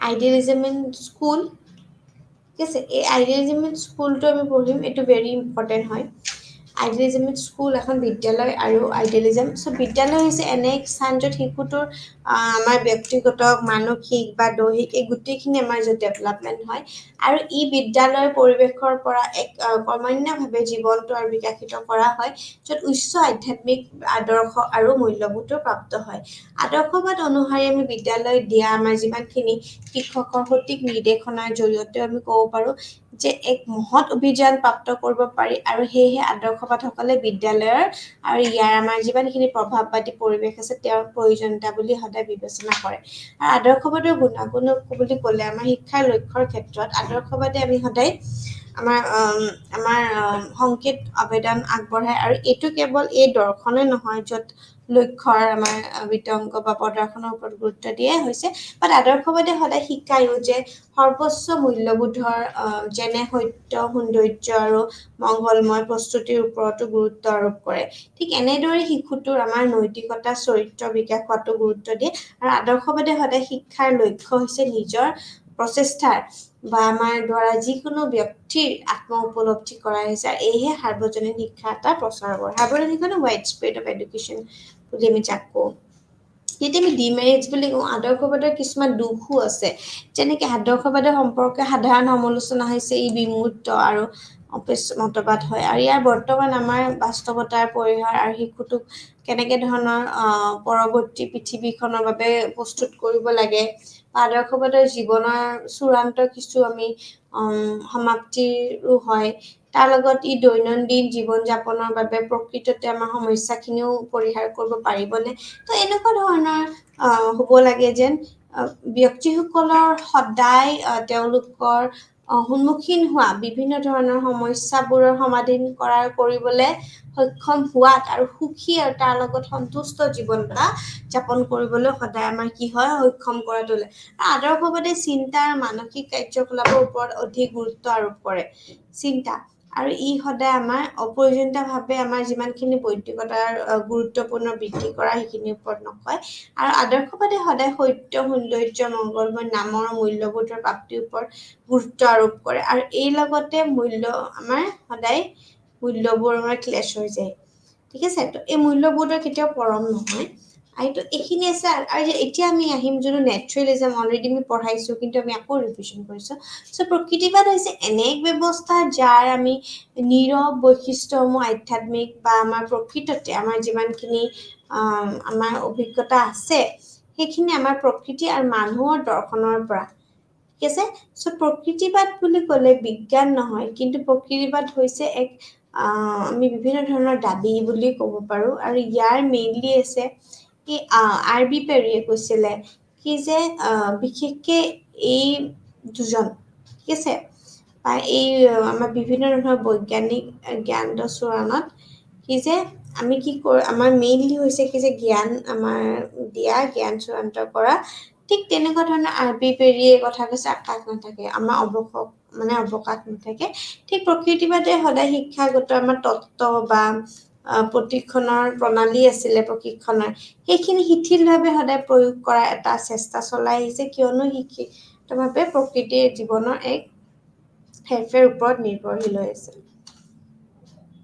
আমি যে প্ৰিন্সিপালছ বুলি কওঁ বিশ্ব ব্ৰহ্মাণ্ডৰে হৈছে এক বিশাল যন্ত্ৰ আৰু এই মানুহবোৰ যন্ত্ৰত এটা অংশ আৰু নিজৰ ভিতৰত এটা স্থাপন কৰে জীৱনৰ মত পদাৰ্থৰ পৰা ওলাই আহে আৰু ই সদায় মুঠ শাৰীৰিক আৰু ৰসায়নিক লগতো আমাৰ যোগফল কৰে এজন ব্যক্তিৰ সকলো ক্ষমতা তেওঁৰ স্বভাৱৰ দ্বাৰা সীমিত হয় আৰু সেইবোৰ তেওঁ সদায় সহযোগত অন্তৰ্হীন হৈ পেলাই আমি প্ৰৱণতা আৰু মৌলিক প্ৰবৃত্তি আমি উপস্থাপন কৰোঁ আৰু মানুহে সদায় নিজৰ স্বভাৱৰ বাবেই সদায় কি হয় প্ৰকৃততে সৰ্বোচ্চ সৃষ্টি আৰু বৰ্তমান আমাৰ জীৱনটোৱে সদায় বাস্তৱ জীৱন আৰু এই পৃথিৱীৰ বাহিৰেও ইয়াৰ বাহিৰে আন কোনো পৃথিৱী নাই আৰু সেয়েহে মানুহে এই জীৱনটো সুখী আৰু আমাৰ আৰামদায়ক কৰিবলৈ চেষ্টা কৰাটো উচিত হয় ঠিক তেনেকৈ বাস্তৱতা কেৱল বাহ্যিক আমাৰ প্ৰাকৃতিক সকলো বস্তু এই প্ৰকৃতিৰ দ্বাৰা জন্ম বা নিৰ্মিত হয় আৰু অৱশেষত প্ৰকৃতিয়ে নাইকিয়া হৈ যায় চ' বাহ্যিক আমাৰ যিমানখিনি প্ৰকৃতিৰ আমাৰ নিয়ম আছে সেইখিনি কেতিয়াও সলনি নহয় আৰু প্ৰকৃতিৰ আমাৰ ওপৰত আমাৰ যিমানখিনি আৰোপ নিয়ম বা পৃথিৱীত যেনেকৈ চলিছে সকলো ঘটনা আমাৰ ব্যাখ্যা কৰাটো উচিত হয় তাৰ লগত মানুহে জীৱনৰ তেওঁৰ শাৰীৰিক যিমানখিনি আমাৰ অৱস্থা আছে সেইখিনি পৰিৱৰ্তনবোৰ যন্ত্ৰ আৰু যান্ত্ৰিক সঁজুলিৰ বৈজ্ঞানিক আৱিষ্কাৰৰ লগতে এই আৱিষ্কাৰৰ বাবে যিসকলে ধৰণৰ আমাৰ আৰামটো ৰক্ষা কৰে সেয়েহে ভৌতিক আৱিষ্কাৰ বুলি ক'লে আমি আৱিষ্কাৰৰ জ্ঞান আৰু আমি প্ৰত্যাহ্বানখিনি আমি গম পাওঁ তাৰ লগতে বাস্তৱতা প্ৰকৃতি ব্যাখ্যা কৰা আৰু তাৰ লগত ভৌতিক বিজ্ঞানৰ কেনেদৰে আমাৰ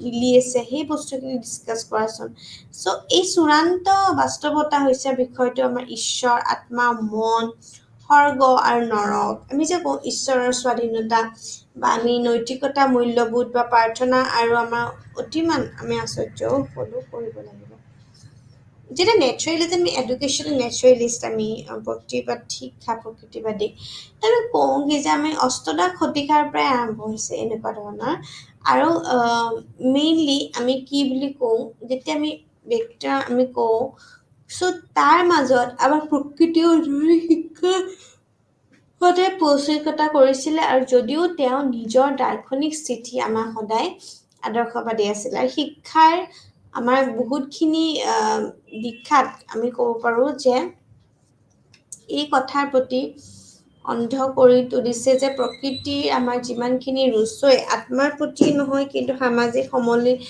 আমাৰ যিমানখিনি সন্মিলন আছে তাৰ দ্বাৰা বিৰোধিত কৰে আৰু শিক্ষাৰ প্ৰাকৃতিক বা আমাৰ নৈতিবাচিক আমাৰ যিমানখিনি পৰ্যাপ্ত কেৱল আমাৰ এমাহলৈ নৈতিক নহয় নৈতিকতা আৰু আমাৰ ধৰ্মীয় প্ৰশিক্ষণৰ বাবেও আমাক প্ৰস্তুত কৰি তোলে এতিয়া যেতিয়া আমি কওঁ নেচাৰেলিষ্টিক এডুকেশ্যনৰ কেৰেক্টাৰিষ্টিক্স বৈশিষ্ট্য যেতিয়া ক'ব পাৰিম প্ৰকৃতিলৈ ঘূৰি যাওঁ মানে everything comes from the nature ultimately goes back to the nature আৰু এতিয়া এইখিনিত যদি মই অলপ আঁকি দিওঁ তেতিয়া হয়তো আমাৰ মনত থাকিব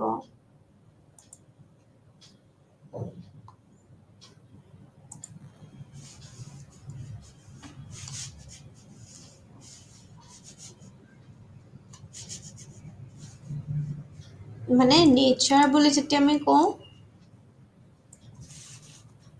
নেচাৰ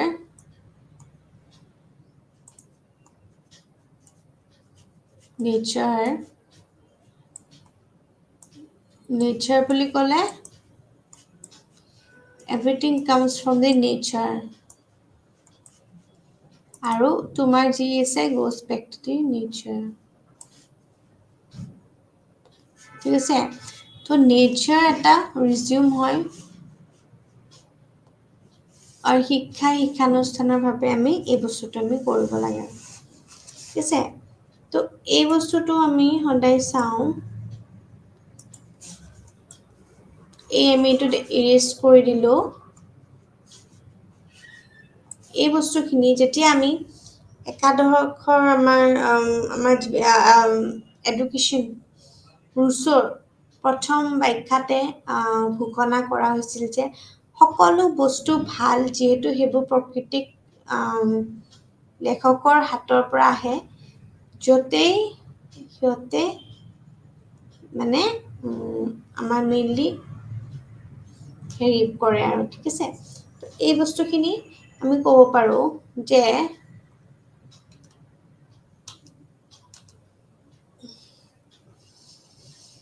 পুষ্টিকৰ আমাৰ যিমানখিনি বিৰোধিতা আছে সেইখিনি কৰে প্ৰকৃতিবাদে সদায় শিক্ষাৰ দ্বিতীয় বিশেষ হৈছে যেনেকৈ কেৱল আমাৰ শৈক্ষিক জ্ঞান আৰু কিতাপৰ মৌলিকতাৰ বিৰুদ্ধেই নহয় কিন্তু প্ৰচলিত শিক্ষাৰ অৰ্থ আছিলে কেৱল গ্ৰীক আৰু লেটিন আমাৰ সাহিত্যৰ আমাৰ আছিলে আৰু তাৰ লগত আমি সদায় ক'ব পাৰোঁ প্ৰকৃতিবাদসকলে কি কৰে আমাৰ মেইনলি তেওঁলোকৰ প্ৰকৃতিক স্বাৰ্থ আৰু কাৰ্যকলাপৰ জৰিয়তে শিশুৰ আমি প্ৰকৃততে অনুসাৰী প্ৰকৃতি বিশেষ আমাৰখিনি ভালকে শিক্ষাৰ ওপৰত আমাৰ গুৰুত্ব আৰোপ কৰিছিলে আৰু ৰুচই এইভাৱে আমাৰ স্বভাৱে আমাৰ শিক্ষাৰ ইমানেই বেছি আমাৰ এইটো সমৰ্থক আছিল যে ইয়াৰ বাবে আমি সকলো শিক্ষা আমাৰ যিমানখিনি প্ৰাৰম্ভিক আমাৰ কৈশোৰটো আত্মশিক্ষা বা কৰি থকাও আমি তাৰ লগত আছিলোঁ ঠিক তেনেকৈ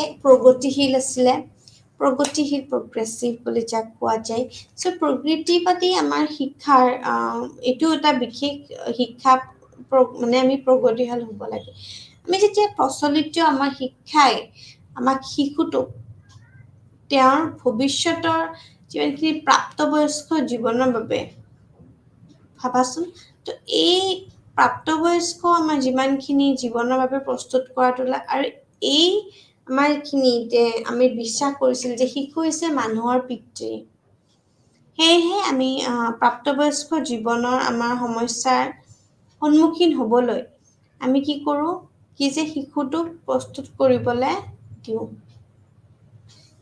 শিশুটোক যেতিয়া প্ৰস্তুত কৰিবলৈ দিয়ে তাৰ আচৰণসমূহ অন্যায় এইখিনি আৰু প্ৰকৃতিবাদী সদায় শিক্ষাই বিশ্বাস কৰে যে শিশু এটা শিশু আৰু নিৰ্মাণত ভাৱে আমি প্ৰাপ্তবয়স্ক কেতিয়াও নহয় ঠিক তেনেকে আমি সৰুতে তেওঁ এজন গতিশীল ব্যক্তি যেন সামান্যভাৱে বিকশিত হৈ যায় নতিবাচী শিক্ষা বুলি কওঁ যেতিয়া আমি প্ৰকৃতিবাদৰ আমাৰ বৈশিষ্ট্য আমি পঢ়ো তেতিয়া আমি নাম ল'বই লাগিব নতিবাচী শিক্ষাৰ য'ত বিভিন্ন ধৰণৰ সময় নহয় ইয়াৰ বহুত দূৰলৈ আছে গুণ আৰু এই গুণ প্ৰদান নকৰে খালি অপকাৰৰ সুৰক্ষা দিয়ে আৰু ই সদায় সত্য কৰোত বাধাও নিদিয়ে আৰু ল'বলৈ আমাৰ যিমানখিনি আমাৰ যেতিয়া যিয়ে চিনাক্ত কৰে তাৰ লগত আমাৰ মৰম কৰাৰ লগত অনুভূতি প্ৰাপ্ত কৰে তাই সেইকাৰণে শিশুৰ কেন্দ্ৰীয় স্থিতি প্ৰকৃতিবাদী শিক্ষাৰ পঞ্চম বৈশিষ্ট্য হৈছে কিন্তু চাইল্ড চেণ্টাৰ্ড আমি যাক চাইল্ড চেণ্টাৰ্ড এডুকেশ্যন বুলি কওঁ আজিকালি চব ইনষ্টিটিউচনত চাইল্ড চেণ্টাৰ্ড এডুকেশ্যন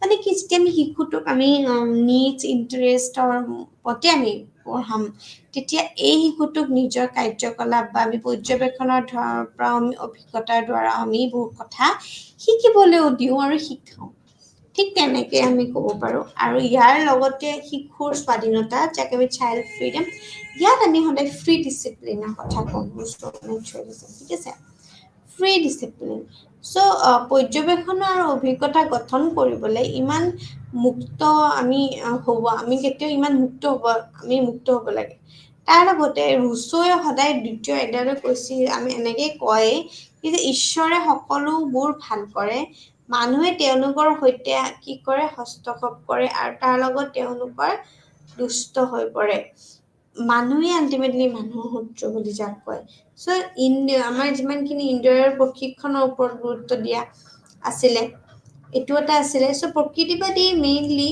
আমাৰ যিমানখিনি শিক্ষাই আমাৰ একো আমাৰ আহৰণ কৰা নহয় আমাৰ খালি ইয়াৰ জ্ঞানৰ আমি প্ৰৱেশ দ্বাৰ বুলিয়ে কওঁ আৰু এই আমি কওঁ কি যে দক্ষতাৰে তেওঁলোকৰ সদায় কি হয় আমাৰ কাৰ্য সম্পন্ন হয় আৰু তাৰ লগত প্ৰশিক্ষণৰ আমাৰ প্ৰয়োজন হয় আৰু এই সন্দৰ্ভতে আমি কওঁ যে ৰুছোৱে ভালদৰে কৈছে যে শিক্ষাই আমাৰ ইন্দ্ৰিয়ৰ সঠিক অনুশীলনৰ দ্বাৰা আমাৰ কি হৈছে যুক্তি মানে ধৰণৰ আমি বিভিন্ন ধৰণৰ আমি যুক্তি পথবিলাক আমি প্ৰস্তুত কৰাটো উচিত হয় তাৰ লগতে ঠিক তেনেকে ইয়াৰ এইমছ হৈছে মানুহক আমি সদায় মানৱ যন্ত্ৰবোৰ নিখুঁত কৰিবলৈ মানৱ যন্ত্ৰ মানে মেচিন যোনখিনি আমি ইকুইপমেণ্টছ ইউজ কৰোঁ আৰু বৰ্তমানৰ ভৱিষ্যতত আমি সুখ প্ৰাপ্তি হোৱাটো কয় আৰু অস্থিৰতা আমাৰ সংগ্ৰামৰ বাবে প্ৰস্তুতি কৰে আমাৰ ঠিক আছে এটা জাতিগত আভৰণ উন্নত হওক যাতে মাছ মানে প্ৰফিট অফ মাছ মানে পপুলেশ্যন প্ৰকৃতিক বিশেষৰ ওপৰত গুৰুত্ব দিয়ে এইখিনি উন্নয়নৰ ওপৰত গুৰুত্ব দিয়ে এনেকুৱাতে কাৰিকুলাম বুলি ক'লে শিশুৰ মৌলিক প্ৰবৃত্তি দক্ষতাৰ প্ৰৱণতা অনুসৰি আমি প্ৰকৃতিবাদী পাঠ্যক্ৰম নিৰ্মাণ কৰাটোৱে সদায় বুজায় আৰু এনে পাঠ্যক্ৰমত আমাৰ সদায় বৈজ্ঞানিক বিষয়সমূহ মূল স্থান দখল কৰে আৰু প্ৰকৃতিবাদী পাঠ্যক্ৰমত মুখ্য বিষয়বোৰ হৈছে ক্ৰিয়া আৰু তাৰ লগত কাম যে আমি হাতে বাছে কাম বুলি কওঁ তাৰ লগত আমাৰ সদায় ভৌতিক বিজ্ঞান আৰু আমাৰ শৰীৰ তত্ত্ব স্বাস্থ্য সংস্কৃতি সামাজিক বিজ্ঞান আৰু জৈৱ বিজ্ঞানৰ ইত্যাদিৰ ওপৰত গুৰুত্ব দিয়ে চ' শিক্ষাদানৰ পদ্ধতি বুলি ক'লে আমি প্ৰকৃতিবাদসকলে এইটো কৰি শিকাৰ ওপৰত গুৰুত্ব দিয়ে যে আমি সদায় আমি যিমানখিনি অভিজ্ঞতাৰ দ্বাৰা আমি শিকা তাৰ লগত আমাৰ খেলৰ দ্বাৰা শিকা বুজাই আমাৰ কিছুমান আমি পদ্ধতি ব্যৱহাৰ কৰোঁ আৰু এই পৰ্যবেক্ষণৰ লগতে আমাৰ প্লেৱে মেথডটো আমাৰ ইউজ কৰে প্লেৱে মেথড আমি ইউজ কৰোঁ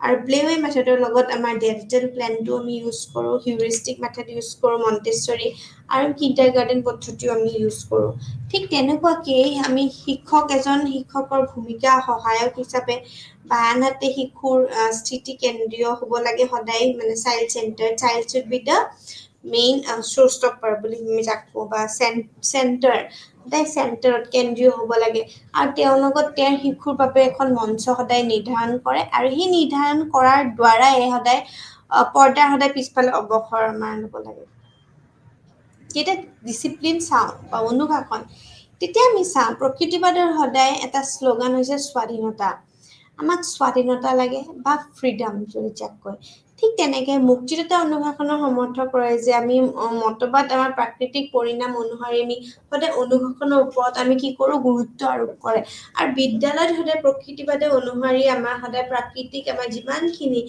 বিশাল আমাৰ চৌহদ আছে এইখিনিৰ ওপৰত গুৰুত্ব দিয়ে আৰু বিদ্যালয়ৰ আমাৰ যিমানখিনি শিশুসকলৰ বাবে বিনামূল্য কাৰ্যকলাপৰ লগত বিভিন্ন ধৰণৰ প্ৰাকৃতিক আৰু আমাৰ যিমানখিনি কেনেকুৱা ধৰণৰ জড়িত হ'ব লাগে সেইখিনি শিশুসকলক জড়িত কৰাত সহায় কৰে ঠিক তেনেকে প্ৰেগমেটিজম আহিলে যাক আমি ব্যৱহাৰবাদ বুলি কওঁ ব্যৱহাৰ দৰ্শন হৈছে আমাৰ এটা আমেৰিকান ধাৰণা এটা আমেৰিকান ফিলচফি যাক আমি 1950 চনৰ পৰা পিছতে প্ৰসিদ্ধি লাভ কৰিছিল যিহেতু মানৱ জীৱনৰ ওপৰত ইয়াৰ প্ৰভাৱৰ বাবে ইংলেণ্ড আৰু জাৰ্মানীৰ দাৰ্শনিকসকলে এক ধৰণৰ তত্ত্ব মানে কি কৰিছিলে বিকশিত কৰিব লৈছিলে ঠিক তেনেকে ব্যৱহাৰবাদ শব্দটো গ্ৰীক শব্দ আমাৰ প্ৰেগমেটিকাছ আৰু আমাৰ মেইনলি আহৰণ কৰা হৈছে যাৰ অৰ্থ হৈছে ব্যৱহাৰিকতা বা উপযোগিতা আৰু এনেদৰে আমাৰ মানে যোনখিনি ওপৰত হয় তাৰ ওপৰত যে প্ৰথমে কাৰ্যকলাপ বা পৰীক্ষা কৰা হয় তাৰপিছতহে সি মেইনলি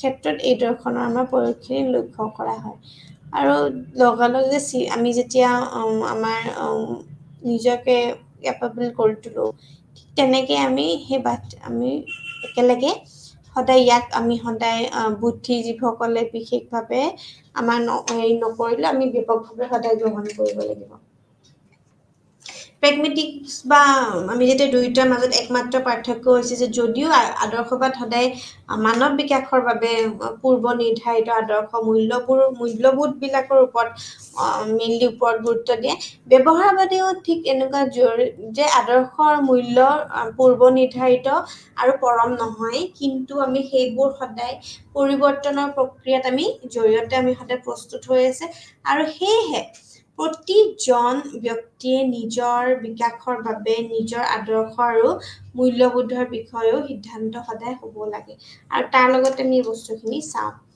ঠিক তেনেকে এইবিলাক ডেফিনিশ্যনছ আমি পঢ়িছিলোঁ লাষ্ট ক্লাছত ফাণ্ডামেণ্টেল প্ৰিন্সিপলছ অফ প্ৰেগমেটিজম পঢ়িছিলোঁ কি যে আমাৰ বিভিন্ন ধৰণৰ মূল্যবোধৰ পূৰ্ব নিৰ্ধাৰিত নহয় আৰু সেইবোৰ নিৰ্মাণত আছে আৰু ই এক আমি বহুত্ববাদ ধাৰণাও হয় আৰু ই মানুহৰ শক্তি সৰ্বোচ্চ বুলিও কয় তাৰ লগত বজাইও ৰাখে আৰু বিভিন্ন ধৰণৰ থাকে ঠিক তেনেকে পাঠ্যক্ৰমতো আমাৰ ব্যৱহাৰিকভাৱে পাঠ্যক্ৰমৰ উপযোগিতাৰ বিষয়ৰ ওপৰত আৰু তাৰ লগত আধাৰিত হয় এই সামাজিক বিষয়বোৰ আমাৰ পৰিচ্ছন্নতা আৰু বিজ্ঞান হ'ব পাৰে আৰু শিক্ষাৰ আমাৰ যিমানখিনি কৰি আৰু অভিজ্ঞতাৰ দ্বাৰা শিকাও হয় আৰু পাৰম্পৰিকভাৱে সম্পৰ্ক আৰু আমি একত্ৰীকৰণৰ এই নীতিবোৰ আধাৰতে আমি কৰিব পাৰোঁ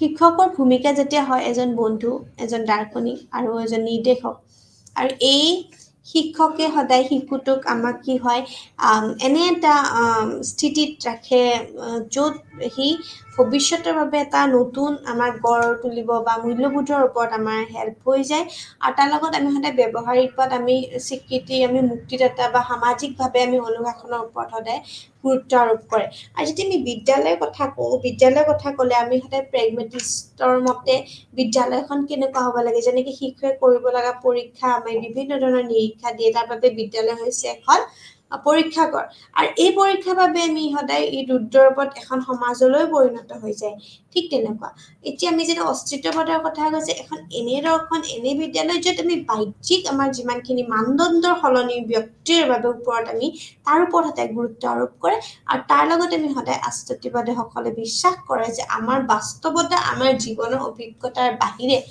আন একোৰে গঠিত নহয় আমাৰ বাস্তৱতা the way we exist is only the reflection of our own experiences okay so hehe amar ontim bastobata hote hoise amar prottekor bitorat ei enekwa ase hehe amar manav obhiggotar আমাৰ যিমানখিনি বাহিৰতো আমাৰ ভৌতিক পৃথিৱীৰ কোনো ধৰণৰ প্ৰকৃতি অৰ্থ নাই আৰু এই অধিবিজ্ঞানৰ বিশেষকৈ আমাৰ নৈতিকতাৰ বিষয়ে আমাৰ কোনো ধৰণৰ আমাৰ উদ্দেশ্য মানে আমাৰ কৃতিত্ব সেই সত্যও আমাৰ নহয় নাই ঠিক তেনেকুৱা ধৰণৰকে আমি ক'ব পাৰোঁ কনিষ্ঠ আমি এই দৰ্শনত কি যে কনিষ্ঠতম দৰ্শন হয় আৰু পৰম্পৰাগতভাৱে আমি পাশ্চাত্য দৰ্শনৰ বহুত দৃষ্টিভংগী পদ্ধতিৰ বিৰুদ্ধে বিয়া আৰু তাৰ লগত মানুহৰ সকলো ধৰণৰ সুবেচ্ছ থাকে আৰু তাৰ লগতে আমাৰ সময় আৰু স্থানতো বিভিন্ন ধৰণৰ আমাৰ অস্তিত্বৰ আমাৰ প্ৰব্লেম হয় ঠিক তেনেকুৱাকে আমি ক'ব পাৰোঁ ইয়াৰ লগত এক্সপ'নেণ্টখিনি ক'লোৱে আমি আমেৰিক বাৰ্থডে আছিলে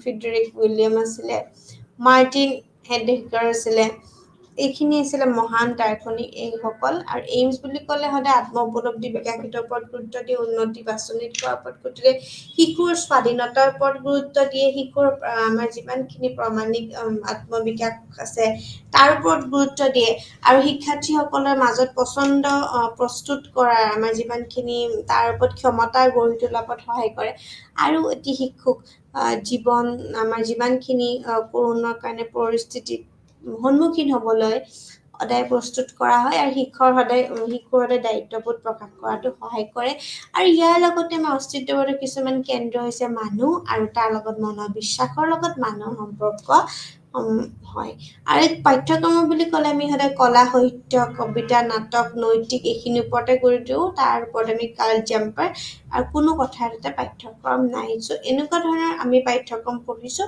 আৰু শিশুৰ ভূমিকা বুলি ক'লে গুৰুত্ব ভূমিকা এটা হয় অভিয়াছলি সক্ৰিয় হয় শিক্ষাৰ্থী হয় আৰু এই তেওঁ স্বাগতম জনায় ঠিক শৈক্ষিক পৰিস্থিতি সৃষ্টি কৰা হয় সন্মুখৰ আমাৰ যিমানখিনি মনোযোগৰ কেন্দ্ৰ আছে সেইখিনি শিক্ষাৰ্থীসকলৰ বুজাবলৈ চেষ্টা কৰা সৰ্বোচ্চ কৰ্তব্য মানে কেনেকৈ ৰেছপনচিবিলিটিছ ল'ব লাগে সেইখিনিৰ ওপৰতো শিকায় তো ঠিক নিজৰ মূল্যবোধৰ আৰোপ কৰে তো এই বস্তুখিনি আমি যেতিয়া চাওঁ কি যে সন্মুখৰ মনোযোগ বা বিকাশৰ মৌলিকতা সৃষ্টিশীলতা সহজ কৰাটো বুলি ক'লো তাৰ লগত মই এই বস্তু কেনেকৈ নন-মনীয় অনুচনী বা গণতান্ত্ৰিক আমাৰ যিমানখিনি ছেটআপ হয় সেইখিনি শিকোৱাৰ পদ্ধতি বা চক্ৰেটিক পদ্ধতি বুলি যাক কওঁ বা মৌলিকতা আৰু সৃজনশীলতাৰ ওপৰতো গুৰুত্ব দিয়া তো এই গোটেই বস্তুখিনিৰ ওপৰত আমি কৰি অনুশাসনৰ ওপৰত গুৰুত্ব দিয়ে আৰু ইয়াৰ লগতে আমাৰ ব্যক্তিৰ সদায় প্ৰভাৱৰ জৰিয়তে আমি জীৱনলৈ আমাৰ শিক্ষাৰ কাম আৰু আৰম্ভ কৰক আৰু এই শিক্ষাৰ্থীসকলৰ প্ৰতি আমি মহানুভূতিসকল নিজৰ মূল্যবোধ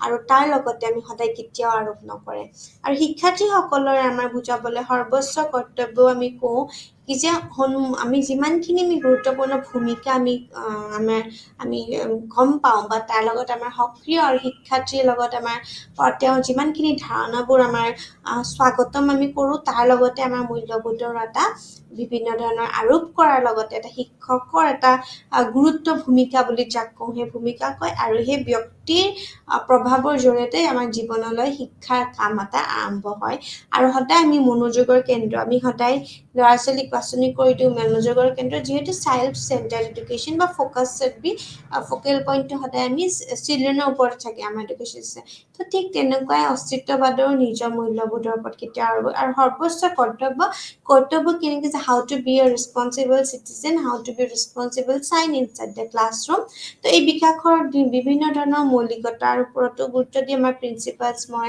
দৈহিক মানসিক তাৰপিছত আমাৰ আধ্যাত্মিক এই ওপৰত কেনেকৈ আমি ব্যক্তিৰ প্ৰত্যেক এলিমেণ্ট প্ৰত্যেকটো কথা কেনেকৈ এই মূল্যবোধৰ লগত আমি কেনেকৈ আৰোপ কৰিব পাৰোঁ আৰু সেই শৈক্ষিক পৰিস্থিতিতে আমি কওঁ যে এই বিকাশৰ মৌলিকতাৰ লগত সদায় এজন শিক্ষকৰ এটা গুৰুত্বপূৰ্ণ ভূমিকা আছে আৰু এই ভূমিকাতে আমি ক'ব পাৰোঁ যে আমাৰ শৈক্ষিক পৰিস্থিতি সদায় এটা আমাৰ স্কুলছ অফ থটছ বা স্কুল অফ ফিলচফিয়ে এটা গুৰুত্বপূৰ্ণ এটা ভূমিকা দিয়ে আৰু এই মূল্যবোধখিনিৰ লগত কোনো ধৰণৰ আৰোপ নকৰে আৰু শিক্ষাৰ্থীসকলৰ বুজাবলৈও ভাল আৰু ল'ৰা ছোৱালীৰ লগতে বুজিবলৈও ভাল আৰু এই সৰ্বোচ্চ কৰ্তব্যখিনি নিজৰ ধাৰণাত স্বাগতম জনায় আৰু তেওঁৰ লগত এই সক্ৰিয় এটা শিক্ষাৰ্থীৰ পৰা এটা ভাল সম্পৰ্ক স্থাপন কৰাত হেল্প হয়